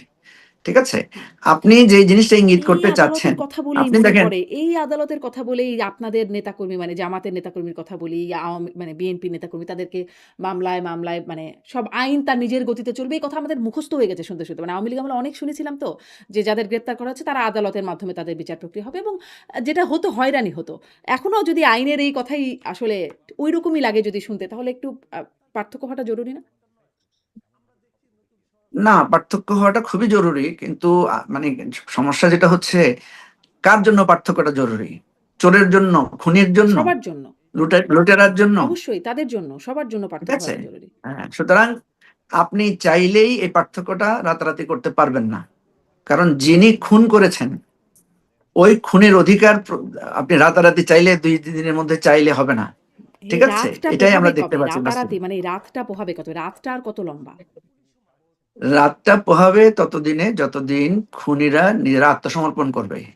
ঠিক আছে, যতক্ষণ পর্যন্ত খুনি আত্মসমর্পণ না করবে, যতক্ষণ পর্যন্ত যারা এটা ধ্বংস করেছেন তারা এসে স্বীকৃতি না দিবেন, তাদের জন্য রাতটা পোহানো কঠিন। অন্যদের জন্য হুম, সে রাতটা হয়তো পোহাবে। কিন্তু যারা এই খুন গুম, আমাদের আদালত ধ্বংস করেছেন, আমাদের গণতন্ত্র ধ্বংস করেছেন, আমাদের রাষ্ট্র ব্যবস্থা হুম, ধ্বংস করেছেন, তাদের মানে তাদের মায়া কান্নাকে কারো কাছে এটা স্পর্শ করবে না। এটা যদি নতুন কারো মায়া কান্না হয়, কারো যদি এই কষ্টটা হয়, তখন সেটা অবশ্যই মানে মানুষকে স্পর্শ করবে। কিন্তু দেখা যাচ্ছে যে আওয়ামী লীগের লোকেরা নিজেদের লোকদেরকে খুন করেছে, পুড়িয়ে দিয়েছে, যারা আদালতের তার লাথি মেরেছে, যারা প্রধান বিচারপতিকে আপনার জোর করে পদত্যাগে স্বাক্ষর করে এয়ারপোর্টে নিয়ে বিদেশে যেতে বাধ্য করেছে, হুম। তারা যদি চায় যে রাতারাতি আইন তাদের জন্য হঠাৎ করে খুব সুবিধা হয়ে যাবে, সেটা হবে না। ঠিক আছে, এটা হচ্ছে বাস্তব পরিস্থিতি। আমরা সেটাকে স্বাভাবিক পর্যায়ে আনার জন্য যে এই কাজটা আমাদের করা দরকার, আমরা সেই দাবিটা তুলছি। কিন্তু তোলার আগেই দেখা যাচ্ছে যে ফ্যাসিবাদী শক্তি নানা ধরনের হুমকি, নানা ধরনের ভয়ভীতি, নানা ধরনের মানে মানে প্রতিশোধের মানে মানে নানা পরিস্থিতি তৈরি করছে। তো পরিস্থিতি তৈরি করলে যেটা হবে যে মানে সেটা তাদের জন্য ক্ষতি হবে। আপনি দেখেন তার আওয়ামী মানে লীগের যে তার মানে লোকগুলো ধরুন এখন তারা তো মিছিল করছে, নিরাপদে থেকে পরিস্থিতি তৈরি করছে। তো হুমকি-ধামকি দিচ্ছে। তার মানে যারা দেশে যারা নিরাপরাধ সমর্থক আছে, তাদের জন্য আসলে রাতটা অনেক দীর্ঘ হতে যাচ্ছে। এটা তো স্বাভাবিক হবে, কারণ তারা তো ওদেরকে সমর্থন করছে। হুম। তারা তো যতক্ষণ পর্যন্ত ওই ফেসিবাদী গোষ্ঠীর, ওই অত্যাচারী গোষ্ঠীর পক্ষ ভূমিকা পালন করবে, ততক্ষণ পর্যন্ত তো তাদের রাত তো দীর্ঘ হবেই, এটাই তো স্বাভাবিক, তাই না না? ধরেন এরশাদ পতনের পরেও তখন স্বৈরাচারী এরশাদ আমলে অনেকেই বেশি মানে এখন যে বাঘা রাজনীতিকরা তারা সবাই ওই আন্দোলনে ছিলেন। আন্দোলন মানে এরশাদ পতন আন্দোলনে ছিলেন। তারপরে তিনি পতনের পরেও তিনি আসলে আ নির্বাচনে তিনি অনেকগুলো আসনে জয়ী হয়েছেন। সম্ভবত ৫ টা আসনে তিনি জয়ী হয়েছিলেন। আ মানে ফলে তার পক্ষে তো কিছু সমর্থন থাকতেই পারে। যাকে আসলে পতন ঘটানো হলো। তার পক্ষে তো কিছু সমর্থন থাকতেই পারে। কিছু মানুষ তো নাই বুঝতে পারে যে তিনি অপরাধী বা তার অপরাধ দেখতে নাই পারে চোখে। হ্যাঁ, ওই তাকে তো বুঝাইতে হবে যে সে যে অপরাধী, এটাই তো সংকট। হুম, যেমন আমি আপনাকে বলি, আপনি কিন্তু নিজেই উত্তরটা দিয়ে দিয়েছেন। হুম, এরশাদের সময় আমি কিন্তু আপনাকে বলেছি যে এরশাদ কিন্তু পালিয়ে যায় নাই, জেলে গিয়েছেন উনি। ঠিক আছে, আপনি দেখেন আওয়ামী লীগ নির্বাচনে এবার অংশ নিল না কেন? নিষিদ্ধ আপনি ছিল। হয়তো বলবেন যে নিষিদ্ধ নিষিদ্ধ ছিল। দেখেন জামাতও কিন্তু নিষিদ্ধ ছিল, কিন্তু তারপরে জামাত অন্য একটা দলের নামে কিন্তু নির্বাচনে অংশ নিয়েছিল। পাকিস্তানে ইমরান খানের দল কিন্তু নিবন্ধন বাতিল করে দেওয়া হয়েছে, তারপরে তারা স্বতন্ত্রভাবে ইলেকশন করেছে। আওয়ামী লীগের একটা লোকও স্বতন্ত্র ইলেকশন করে নাই। সেই আওয়ামী লীগের একটা লোকও ভিন্ন দলের অধীনে গিয়েও সে নির্বাচন করে নাই। সেই ঠিক আছে, পরিস্থিতিও কি ছিল? অবশ্যই এনসিপি বলেছে যে আওয়ামী লীগের যারা আছে তারা তাদের সাথে যোগ দিতে পারে। তাদের সমর্থন নেয়ার জন্য বিএনপি, জামাত এমন কোন দল নাই যারা যায় নাই আওয়ামী লীগের সেই নেতাকর্মীদের সমর্থন নেয়ার জন্য। এই তো কত সুন্দর দেখেন, হুম। তাদের কাছে গিয়েছে। আপনি তো উল্টা বলছেন যে তাদের জীবন হেল হয়ে যাচ্ছে, আমি তো বলছি হেল হচ্ছে না। মানে কারণ নির্বাচনের আগে তাদেরকে গিয়ে সমর্থনটা মানুষ, নিয়েছে, ভোটটা নিয়েছে, তারপর নিষিদ্ধ হয়ে গেছে। হ্যাঁ, সেটাই তো আমি আপনাকে বলছি। হুম, আপনি এত অত্যাচার অন্যায় করেছেন যে আপনি জাতীয় পার্টির মতো স্ট্যাটাসও রাখতে পারতেছেন না। আপনি এবারে বুঝেন আপনি কি করেছেন দেশটাতে। হুম। কথা বুঝছেন? আপনি নিজেই বলতেছেন যে জাতীয় পার্টির লোকেরা থাকতে পারলো, এরা থাকতে পারলো না। আমারও তো সেই প্রশ্ন, এরা থাকতে পারলো না কেন, এরা থাকলো না কেন, এরা দাঁড়াইলো না কেন? ঠিক আছে, এই এই প্রশ্নটা নিজেদের জাতীয় বিবেককে পার্টিও বলে করতে হবে তাদেরকে দাঁড়াতে যতক্ষণ। দেওয়া হয় না। তাদেরকে কোনো সভা সমাবেশ কিছুই করতে দেওয়া হয় না ওই সময়। আমরা দেখেছি যে কিছু করতে গেলেই তাদের একটা ইফতার মাহফিল করতে গেলেও তাদেরকে সেখানে বাধা দেওয়া হয়েছে। তারা করতে পারেনি এবং যারা বাধা দিয়েছে তাদের বিরুদ্ধে কোনো ব্যবস্থা হয় নাই। এখন আপনি তো আপনার বিরুদ্ধে বললেন, এখন এতক্ষণ বললেন জাতীয় পার্টিকে কিছু করা হয় না, এখন আপনি বলছেন জাতীয় পার্টি করা না, হয়েছে। জাতীয় পার্টি কিছু কোনটা করা হয় নাই, সত্য ধরবো? এটা তো আমি বলি নাই। আমি বলছি যে মানে জাতীয় পার্টি আ মানে তারা করতে চেয়েছিল তাদেরকে সেগুলো করতে দেওয়া হয় নাই। পরে তারা নির্বাচন করেছে ভাই এবং সেটা খারাপ ফল করেছে। শারমিন, আপনাকে আমি বলি তো বিএনপি কে করা হয়েছে না? বিএনপির লোকদেরকে বাড়ি থেকে ধরে এনে পিটাইছে না? তো হুম, ওরা কি চলে গেছে, পালাই গেছে দেশ থেকে? ওরা ইলেকশন করছে না? ওরা তো নানাভাবে ইলেকশন করছে। তো আমি যেটা বুঝাতে চাচ্ছি, আপনি আওয়ামী লীগ এমন এমন অন্যায় অত্যাচার জুলুম করেছেন যে ইতিহাস ব্রেক হয়ে গেছে। অতীতে যাদের উপরে জুলুম হয়েছিল, যাদেরকে পিটাইছিল, যাদেরকে নিবন্ধন বাতিল করেছিল, যাদেরকে নিষিদ্ধ করা হয়েছিল, তারা কিন্তু দেশ ছেড়ে যায় নাই। তারা দেশে থেকে কষ্ট করে হলেও দলকে রক্ষা করার জন্য চেষ্টা করেছে। কিন্তু আপনি একেবারে সমূলে পালিয়ে গেছেন। ঠিক আছে, এবং আপনার যারা দেশে আছে তারা আবার কেউ বিএনপির সাথে, কেউ জামাতের সাথে, কেউ এনসিপির সাথে বোঝাপড়া করে ভোটে অংশগ্রহণ করেছেন। ঠিক আছে, তো আপনাকে মনে রাখতে হবে যে আপনি আপনার এই দুর্বিষহ দিনটাকে টেনে এনেছেন। এখন আপনাকে এখান থেকে উদ্ধার পেতে হলে আপনাকেই হাত বাড়াতে হবে। ঠিক আছে, ওই যে আপনি যেটা বললেন যে বিএনপির সাথে ভোটের জন্য তো করেছে, তো তারা আপনার কথায় তো বোঝা যাচ্ছে যে আওয়ামী লীগের লোকেরা এবারে ভোটে অংশগ্রহণ করেছে, তবে তারা মানে কেউ ভোট দিয়েছে ধানের শীষে বিএনপি। ভোট দিয়েছে। হুম, জি, তারা কেউ ধানের শীষে ভোট দিয়েছে, কেউ দাঁড়িপাল্লায় ভোট দিয়েছে, কেউ বিভিন্ন মার্কায় ভোট দিয়েছে। হুম। ঠিক আছে, তো সুতরাং আওয়ামী লীগের লোকেরা মানে এই সমস্ত বিষয়ে যারা এখানে আছেন, তারা সেই সমস্ত বিষয়ে বেশ হ্যাপি আছেন। যাদের অনেক টাকা পয়সা আছে তারা টাকা পয়সা দিয়ে ভালো আছেন। হ্যাঁ, সুতরাং আমি মনে করি যে বরং আপনি দেখবেন বিভিন্ন জায়গায় কোথাও কোথাও আওয়ামী লীগ আপনার বিভিন্ন ভাবে সরকারি দল বিরোধী দলের নানা সুযোগ সুবিধার মধ্যেই তারা সেখানে ব্যবসা বাণিজ্য করছেন, হুম। এবং এভাবে আস্তে আস্তে সহনীয় হয়ে যাবে আচ্ছা, আশা করি। আচ্ছা, সহনীয় হয়ে যাবে। এই প্রশ্নটা আমি আপনাকে করতে চাচ্ছিলাম যে ৫ই আগস্ট এর পরের আওয়ামী লীগের অবস্থান আর এখনকার আওয়ামী লীগের অবস্থান, ২ বছর পরের আওয়ামী লীগের অবস্থান, সেটার মধ্যে আপনি আসলে পার্থক্য দেখেন কিনা? মানে শুধুমাত্র আওয়ামী লীগের দলগত অবস্থানের না, সেটি নিয়ে কথা বলছিলেন না আপনি। কিন্তু ধরেন সমাজে তার আ সেই মানে তাকে ঘৃণা করা বা তার গ্রহণযোগ্যতা দুটো দিক থেকেই সেটার কোন পরিবর্তনের জায়গা কতটা এসেছে? না, আওয়ামী লীগ তো আপনি যদি বলে থাকেন যে আওয়ামী লীগের ব্যাপারে তো মানুষের আমরা দেখেছি যে তারা যখন মিছিল টিছিল করলো বিভিন্ন জায়গায়, তাদের চেহারা, তাদের কার্যক্রম দেখে বোঝা গেছে তারা ভীত সন্ত্রস্ত। ঠিক আছে, হুম। সো এটাই বোঝা যাচ্ছে যে তারা জনগণকে ভয় পাচ্ছে বা জনগণের ব্যাপারে তাদের ব্যাপারে নেগেটিভ একটা অ্যাটিটিউড আছে, এবং আমরা এখন জনগণকে পর্যন্ত ভয় পাচ্ছে দেখিনি। নাকি পুলিশ? মানে আওয়ামী লীগের একটা ছোট্ট প্রোগ্রামকে মানে কি ছিল তাদের দোয়া মাহফিল, তার জন্য ১৮,০০০ পুলিশ মোতায়েন, সেনা মোতায়েন, বিজিবি মোতায়েন, র‍্যাব মোতায়েন সবকিছু। তারপরে আবার সবগুলো দল রাস্তায় চলে আসলো। মানে তাহলে ভয় না পেয়ে উপায় কি তাদের? না, তাদের উপর যাতে জনগণ আক্রমণ না করে সেটাও তো হতে পারে, তাই না? জনগণ যাতে তাদেরকে, কারণ এটা তো মব নিয়ে ভয় পাচ্ছিল, কোনো কারণে যাতে জনগণ আক্রমণ না করে সেটাও তো একটা ব্যবস্থা হতে না পারে সেই সরকার। ব্যবস্থা তো না। আওয়ামী কারণ লীগকে আমরা প্রতিহত করতে স্পষ্ট বলা হয়েছে আওয়ামী লীগকে প্রতিহত করতে। জনগণের আক্রমণ থেকে আমরা আওয়ামী বিভিন্ন লীগকে বাঁচাতে বলা হয় নাই তো। আমরা বিভিন্ন জায়গায় দেখেছি, একটা টেলিফোন কলও আমরা এরকম লিক হতে শুনেছি যে আওয়ামী লীগ বিভিন্ন জায়গায় বিভিন্ন রাজনৈতিক দলের সাথে আপোষ করে তারা বিভিন্ন জায়গায় মিছিল করছে। হ্যাঁ, বিভিন্ন জায়গায় পয়সা দিয়ে যে ভাই আমি এখান থেকে এখান পর্যন্ত মিছিল করব, দায়িত্বটা হয়তো লোকাল কোনো নেতা দায়িত্ব নিচ্ছে, ঠিক আছে, তো করে তোমরা চলে যাবা। তো দেখেন, প্রথম কথা হচ্ছে যে আমি ওভারঅল যে কথা বলতে চাই, আপনি আপনার কথা থেকেই পুরো সিনারিওটা পরিষ্কার। আপনিই বলেছেন যে আওয়ামী লীগ আছে, আপনি বলছেন আওয়ামী লীগরা অত্যাচারিত হচ্ছে, আবার আপনিই বলছেন আওয়ামী লীগের লোকেরা জামাত বিএনপি এনসিপির সাথে মিলেমিশে তারা নির্বাচন করছে। ভোট ঠিক আছে, দিচ্ছে আরকি, সমর্থন তো দিচ্ছে। হুম। হ্যাঁ, সমর্থন দিচ্ছে। তো বুঝতে পারছেন যে আওয়ামী লীগ কি একটা মানে কঠিন বা একটা কি জোর হযবরল পরিস্থিতির মধ্যে আছে। সুতরাং আমি মনে করি যে আওয়ামী লীগের যতক্ষণ পর্যন্ত তাদের নেতৃবৃন্দের রিয়েলাইজেশন না হবে, আমি তো চাই যে আওয়ামী লীগ তার যারা দোষী, তাদের যারা খুনি অত্যাচারী, তারা বিচারের আওতায় আসুক নিজেরা। আর যারা খুনি না, অত্যাচারী না, যারা সুষ্ঠু রাজনীতি করতে চায়, তারা সেই জায়গাটাতে আস্তে আস্তে তারা তাদের পজিটিভ পলিটিক্সটা তারা করুক। হ্যাঁ, কিন্তু ওই যে মানে কিন্তু আমাদের রাজনীতির সেটা একটা তারা ব্যাপার করতে আছে না? পারবে কিনা। আপনিও একটু আগে বলছিলেন যে হুম এক আমলের পরে ওরা পালিয়েছে, আরেক আমল আরেক দল পালিয়েছে, মানে যারা সরকারে ছিল। অ্যান্টি এস্টাবলিশমেন্ট একটা সেন্টিমেন্ট আমাদের রাজনীতিতে সবসময় ছিল। যার কারণে যতদিন পর্যন্ত মোটামুটি একটা সুষ্ঠু নির্বাচনের মধ্যে গেছে, ততদিন আমরা দেখেছি একবার বিএনপি এসেছে, পরের বারে বিএনপি আসতে পারে নাই, আওয়ামী লীগ এসেছে, তারপরে আবার বিএনপি এসেছে। এরকম একটা পালা বদলের মধ্য দিয়ে দেখেছি একের পর এক। মানে যতদিন সুষ্ঠু নির্বাচনটা হতে পেরেছে, মোটা দাগে হলেও। হুম হুম ফলে এখন হুম হুম। আ ওই যে মানে এক দলের উপর এত বিরক্ত হয় যে পরে, পরে তাকে আর ক্ষমতায় নিয়ে আসে না। আ এই যে অন্তর্বর্তী সরকার, শোনা যাচ্ছে তাদের আমলে সবচেয়ে বেশি দুর্নীতি হয়েছে সংসদে দাঁড়িয়ে বলছেন সালাউদ্দিন আহমেদ। টিআইবির হিসাব বলছে। তখনও টাকা পাচার হয়েছে, দুর্নীতি হয়েছে। তখন আবার মব সংস্কৃতি দেখা গেছে। এরপরেও যদি এরকম বিষয় আশয়গুলো চলতে থাকে, নানান রকম দেশীয় বৈশ্বিক প্রেক্ষাপটও আছে তার সাথে, সাথে। ফলে আ এই আমলের বিরক্তি বা আবারও অ্যান্টি হুম হুম। এস্টাবলিশমেন্ট সেন্টিমেন্ট এ এই ২ বছরে আওয়ামী লীগ কি একটা গ্রহণযোগ্যতার জায়গায় গিয়ে পৌঁছেছে? আওয়ামী লীগ কেন গ্রহণযোগ্য জায়গায় পৌঁছাবে? ওই যেভাবে আগেগুলো কিভাবে আগে পৌঁছাতো, পৌঁছাবে? পৌঁছাতো। আগে তো আওয়ামী লীগের মতো কেউ পালাই যায় না রে বোন, আপনি তো বুঝতেছেন না। না, আমি ওই যে এটা অ্যান্টি আগের এস্টাবলিশমেন্ট আগের সেন্টিমেন্টের কথা বলছি। আগের হুম, অ্যান্টি এস্টাবলিশমেন্ট সেন্টিমেন্ট হচ্ছে তখন যখন আপনিও আছেন আমিও আছি। ঠিক আছে, আপনি খারাপ করছেন, জনগণ আমার দিকে আসছে, আমি খারাপ করছি, জনগণ আপনার দিকে গেছে।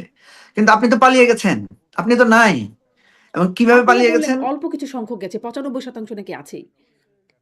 আরে আমি তো সেটাই বলছি, তাই যারা 95% আছে তারা তো বিএনপি কে ভোট দিচ্ছে, তারা তো জামাতকে ভোট দিচ্ছে। আপনার এটা আপনারই কথা, আমার কথা না। কারণ আওয়ামী লীগ তো নাই। ঠিক থাকলে আছে, হয়তো তারা আওয়ামী লীগকে ভোট দিত, অথবা দিত সেটাই না। তো আমি আপনাকে বলছি।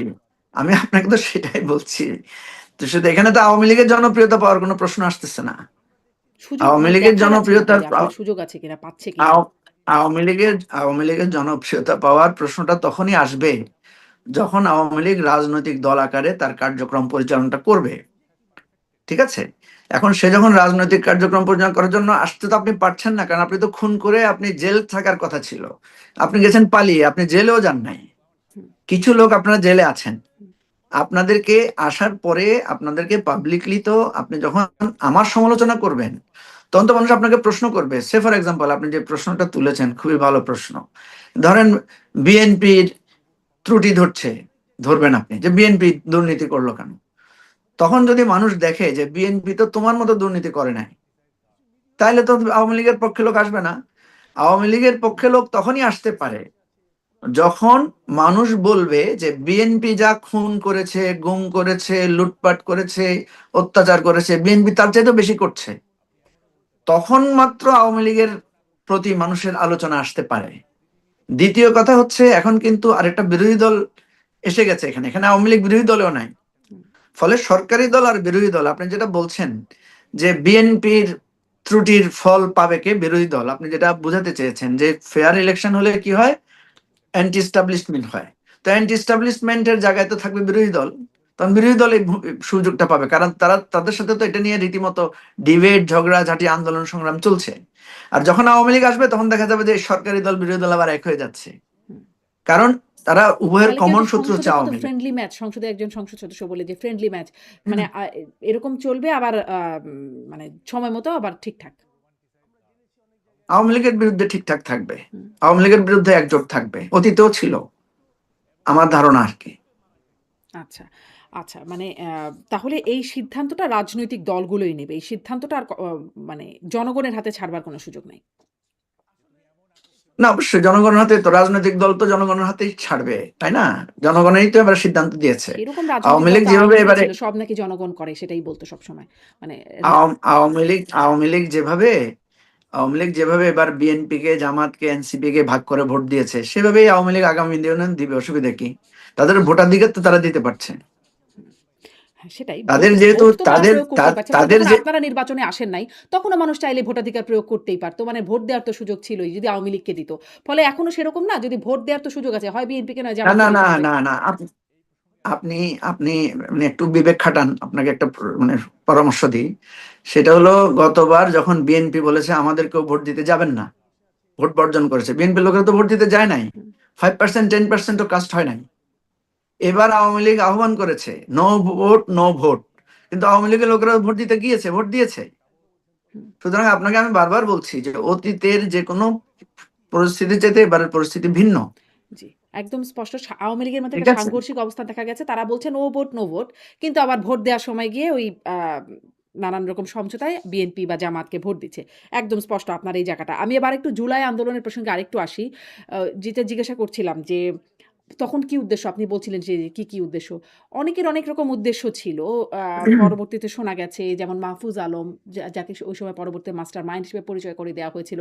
তিনি এখন অবশ্য নিজেকে স্কেপগোট বলছেন যে তিনি বলির পাঠা হয়েছেন।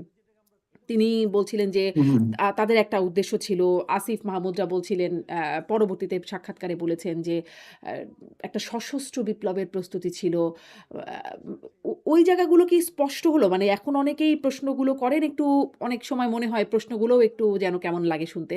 কিন্তু তবুও প্রশ্নগুলো নানান রকমভাবে আসে। এই সশস্ত্র বিপ্লব আ সেই প্রস্তুতিটার উৎস কি? এগুলো প্রশ্নগুলোর সমাধান হয়েছিল?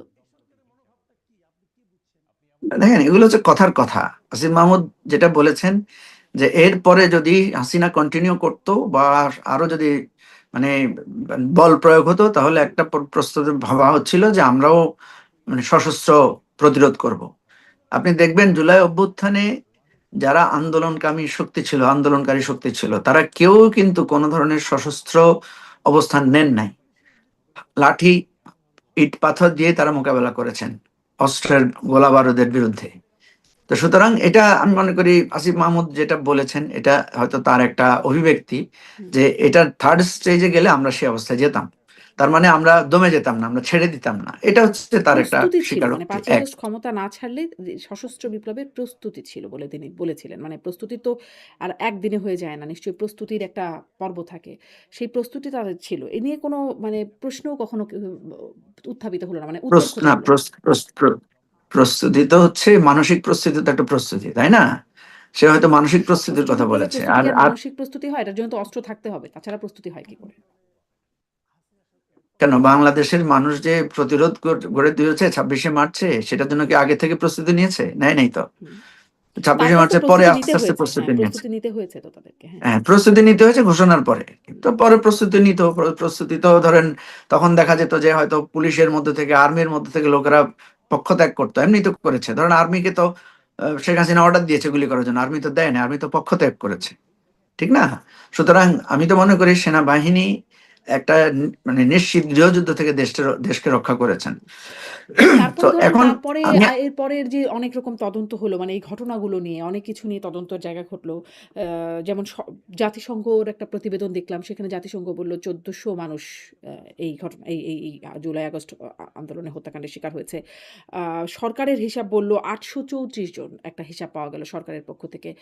মানে পুরো চিত্রটা প্রকাশ করার ব্যর্থতাটা আসলে কার? কেন এরকম একটা ঝাপসা, অস্পষ্টতা মানে আরেকটু স্পষ্ট হওয়ার সুযোগ কি ছিল না? মানে আরেকটু স্বচ্ছ পিকচার দেখানোর সুযোগ ছিল না? না, ছিল না। কেন ছিল না আমি আপনাকে বলি। আমাদের এখানে হাসপাতালে যে সমস্ত লাশ ছিল, হাসপাতালে যে সমস্ত রেকর্ড ছিল, প্রচুর রেকর্ড এখান থেকে গায়েব করে ফেলা হয়েছে। হুম, ঠিক আছে? হাসপাতালে গিয়ে আজকে আপনি, ঢাকায় একটা অনুষ্ঠান হয়েছে, সেখানে শহীদ পরিবারের সদস্যরা ছিলেন।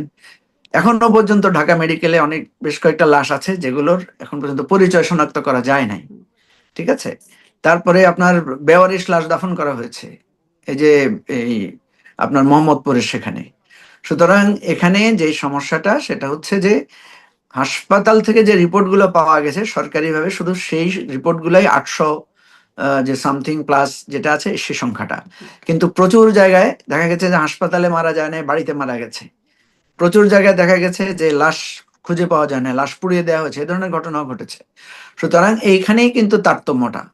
আপনার জাতিসংঘের যে তদন্তটা হয়েছে সেখানে তারা ফ্যামিলি বেসিসে ধরে ধরে বিভিন্ন জায়গায় তদন্ত করে সাংবাদিকদের কথা নিয়ে, লোকাল নিয়ে তারা এই প্রতিবেদনটা করেছে। হুম।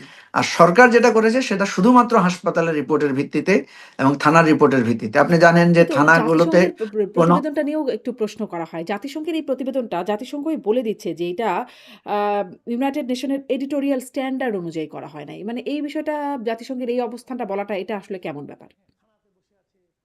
এটা তো জাতিসংঘের ব্যাপার, ওরা যদি স্ট্যান্ডার্ড না করে থাকে সেটা তো তারা ফেস করবে। ঠিক আছে? আজকে তো প্রধানমন্ত্রী বলেছেন যে নিহতের সংখ্যা ২০০০ ছড়িয়ে যাবে। কারণ আমি আপনাকে বলি যে এখানে এত ব্যাপকভাবে বিভিন্ন জায়গায় মানে হত্যা সন্ত্রাস করা হয়েছে, যে সেখানে এবং এখানে একটা পর্যায়ে গিয়ে তো এটা দেখা গেছে যে মানে কে কোন পক্ষে আহত হয়েছে সেটাও বের করাটা কঠিন হয়েছে।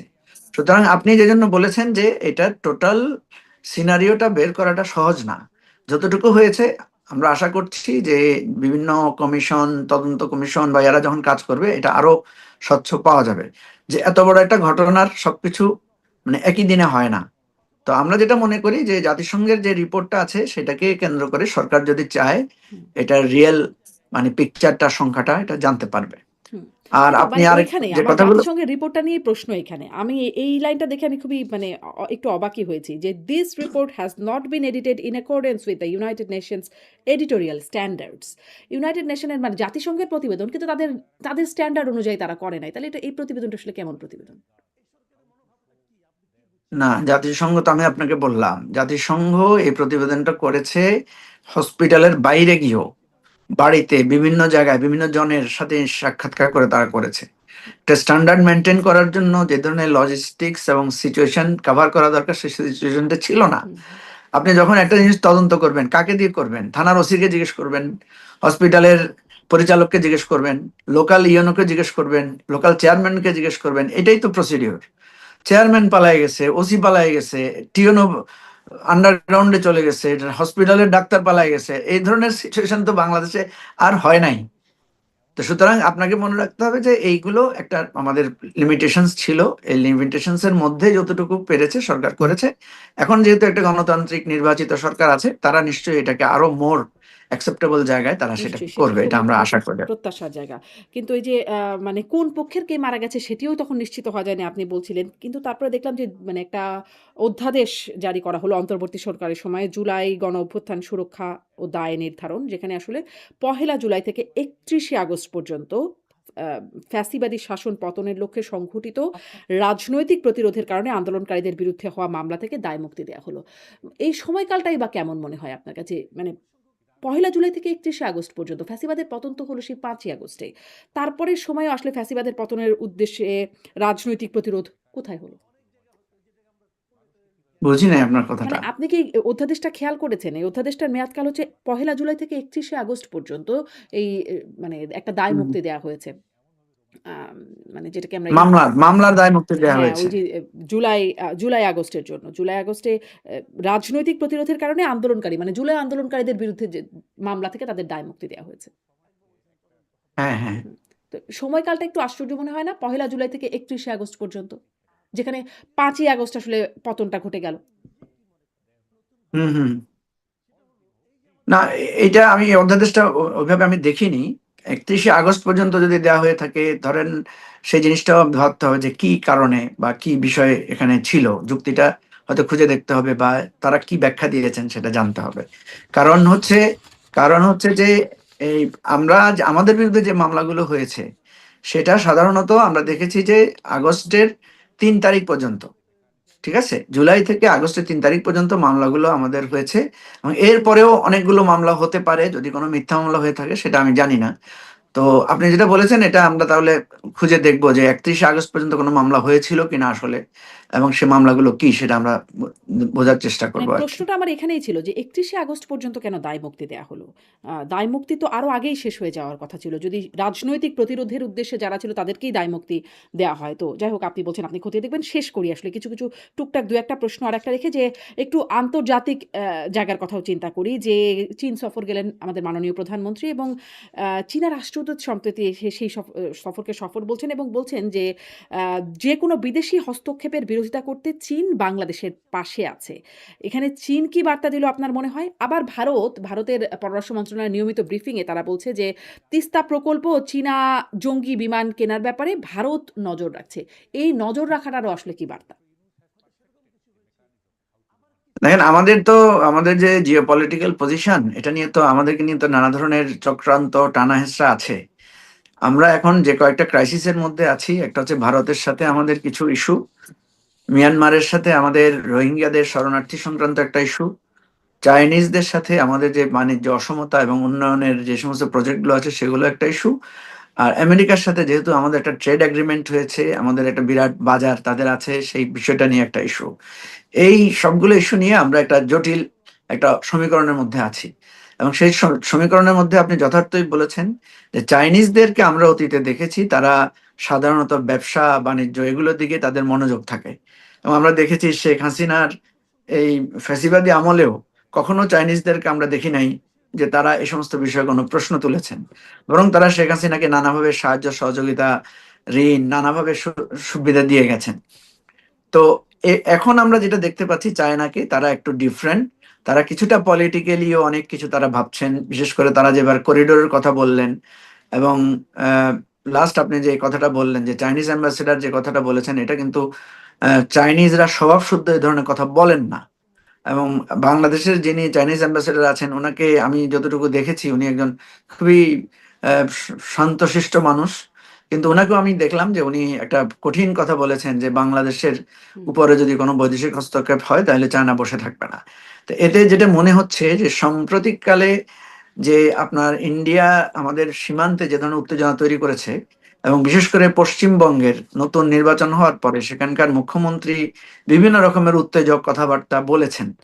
এবং এর আগেও আমরা দেখেছি যে অন্তর্বর্তীকালীন সরকারের আমলে ভারতের পক্ষ থেকে বলা হয়েছে যে নির্বাচিত সরকার আসার আগ পর্যন্ত বাংলাদেশের সাথে সম্পর্ক স্বাভাবিক হবে না।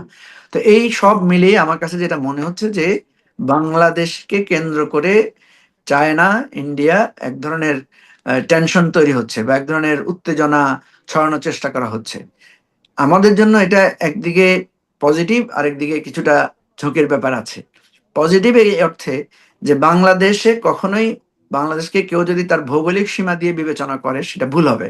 কারণ বাংলাদেশের আন্তর্জাতিক বন্ধু, বাংলাদেশেরও জাতীয় আন্তর্জাতিকভাবে বাংলাদেশেরও একটা গ্রহণযোগ্যতা বিভিন্ন জায়গায় আছে। আমাদেরকে কেউ চোখ রাঙাবে আর আমরা এককভাবে চুপ থাকবো বিষয়টা এমন না।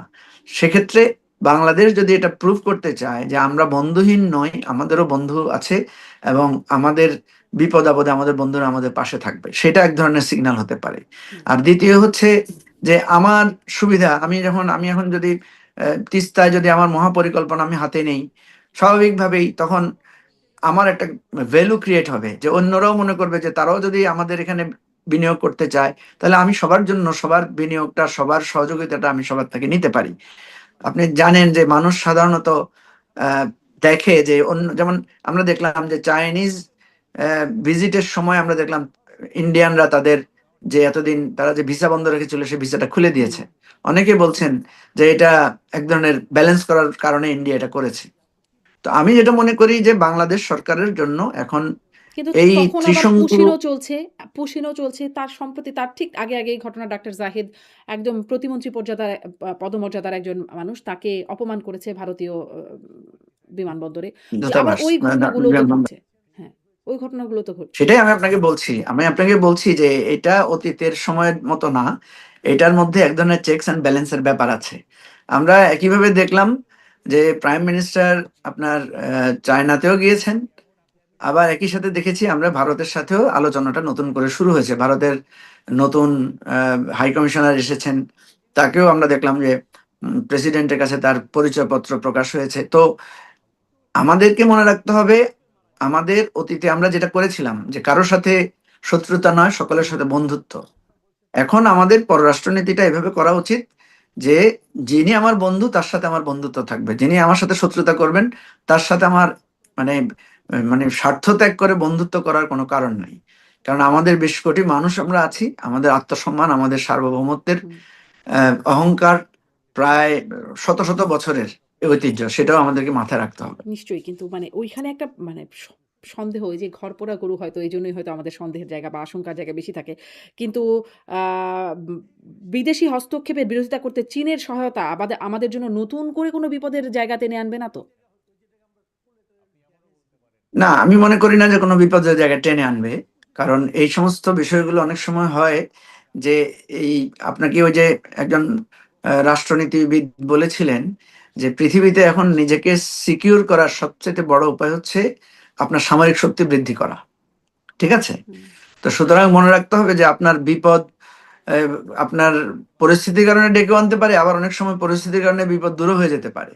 সুতরাং এই জায়গাটায় আমাদেরকে মানে স্পষ্ট শক্ত অবস্থান বিবেচনা করে আমাদেরকে নিতে হবে। আমরা কোনো ধরনের উস্কানিকে যেভাবে মানে আগাম আহ্বান জানাবো না, হুম, আবার যে কোনো ধরনের উস্কানি আগাম টের পেলে সেটাকেও সেভাবে ব্যবস্থা স্পষ্ট। নিতে হবে। একদম শেষ এটা মুহূর্তে আপনার এটা একটা হচ্ছে আমাদের মূল্যায়ন এটা হচ্ছে জানতে আমাদের কূটনীতি। জি, একদম স্পষ্ট। আপনি স্পষ্ট করেছেন। শেষ মুহূর্তে একটা মূল্যায়ন জানতে চাই। শিখা ও নির্বাণ বন্ধ নিয়েও মাঝখানে খুব আলোচনা হলো। ১ম এই বিষয়টা একরকম আ মানে অনেকে এটা নিয়ে কথা বললেও এটা নিয়ে কোনো মানে কিছু প্রকাশ করে নাই। শেষ পর্যন্ত আইএসপিআর বলল যে একরকম ব্যয় সংকোচনের কারণ দেখিয়ে তারা এটা বন্ধ রেখেছে। এই ব্যাখ্যাটাকে আপনার কেমন মনে হচ্ছে? শিক্ষা অনির্বাণ বন্ধের বিশ্লেষণটাই আপনার কাছে কি? না, আমি ওই বিশ্লেষণটা চোখে পড়ে নাই আমার, যে আইএসপিআর কি বলেছে। আমি যেটা মনে করি যে যে জিনিসগুলো আমাদের জাতীয় স্মৃতি এবং জাতীয় ঐতিহ্যের সাথে সম্পৃক্ত, সেগুলো আর কতই বা ব্যয় হবে। ঠিক আছে, ব্যয় সংকোচনের কথা বলে সেটা খুব যৌক্তিক হয় না আর কি, সে ধরনের কোনো কিছু সংকোচন করা। আমাদেরকে মনে রাখতে হবে আমরা একটা ক্রাইসিসের মধ্য দিয়ে, একটা সিরিয়াস পরিস্থিতির মধ্য দিয়ে গিয়েছি। দেশে ৫৪ বছর বা ৫৫ বছরে অনেক উত্থান পতন হয়েছে, অনেক কিছু আমরা হারিয়েছি, অনেক ইতিহাসের গতিপথ আমাদের পাল্টেছে, অনেক নামফলক আমরা লিখেছি, নামফলক ভেঙেছি, অনেক ভাস্কর্য তৈরি করেছি, অনেক ভাস্কর্য আমরা ভেঙেছি। Enough is enough. আমাদেরকে একটা নতুন যাত্রায় যেতে হবে, এবং সেই যাত্রায় যেতে হলে সবার মধ্যে উপলব্ধি লাগবে। শুধু এক পক্ষকে, এক জায়গাকে দায়ী করলে হবে না। হঠাৎ করে বাংলাদেশ কেন ভদ্র হয়ে গেল হুম, না, হুম, হঠাৎ করে বাংলাদেশে কেন আইনের শাসন চলে আসলো না, এটা যেমনি ভাবা যাবে না। আবার অবশ্যই বাংলাদেশকে আইনের শাসনের জায়গায় আনতে জি। হবে। আগে আমি নির্যাতিত হয়েছি বলে এখন আমি নির্যাতন করব, আমি করব, এটা কোনোদিন যৌক্তিক কথা হতে পারে না। তবে সবার সহযোগিতা হলেই বাংলাদেশ শুধু সঠিক জায়গায় আসতে পারবে। কেউ যদি দূরে থেকে শুধু উস্কানিয়ে দিয়ে যায়, তাহলে তার ফল তো সে ভোগ করেছে, আরো আরো খারাপ ফল ভোগ করবে। হুম। তার লোকগুলোকে সে আজকে বিপদে ফেলছে, কারণ আওয়ামী লীগ আজকে নিষিদ্ধ। কিন্তু তার আওয়ামী লীগের লোকগুলোকেও তো কেউ, প্রটেক্ট করার দায়িত্ব বর্তমান সরকারের বা হ্যাঁ রাষ্ট্রের। অবশ্যই বাংলাদেশ প্রোটেক্ট করেছে, তো এই জন্যই তো তার ৯৫ ভাগ লোক এখানে আসছে, থাকছে, ব্যবসা করছে, সবকিছু করছে তো, হুম, হুম।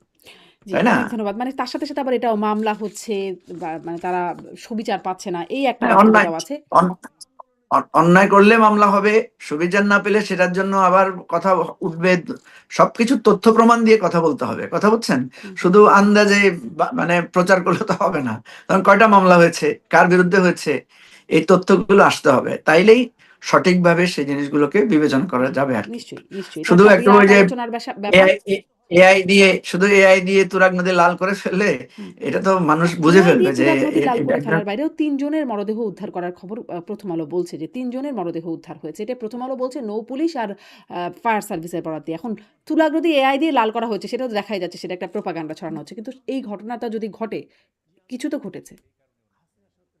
যদি ঘটে বলছি না, আমি বলছি কি ঘটেছে সেটা হচ্ছে গুরুত্বপূর্ণ। আমি বলছি না তো, আমি তো আপনাকে বলছি না যে ঘটনা ঘটছে না। হুম, হুম, হুম। আমি বলছি ঘটনা কি ঘটেছে, কারা কাদের লাশ পাওয়া গেছে, এই তথ্যগুলো বলতে হবে, লাগবে।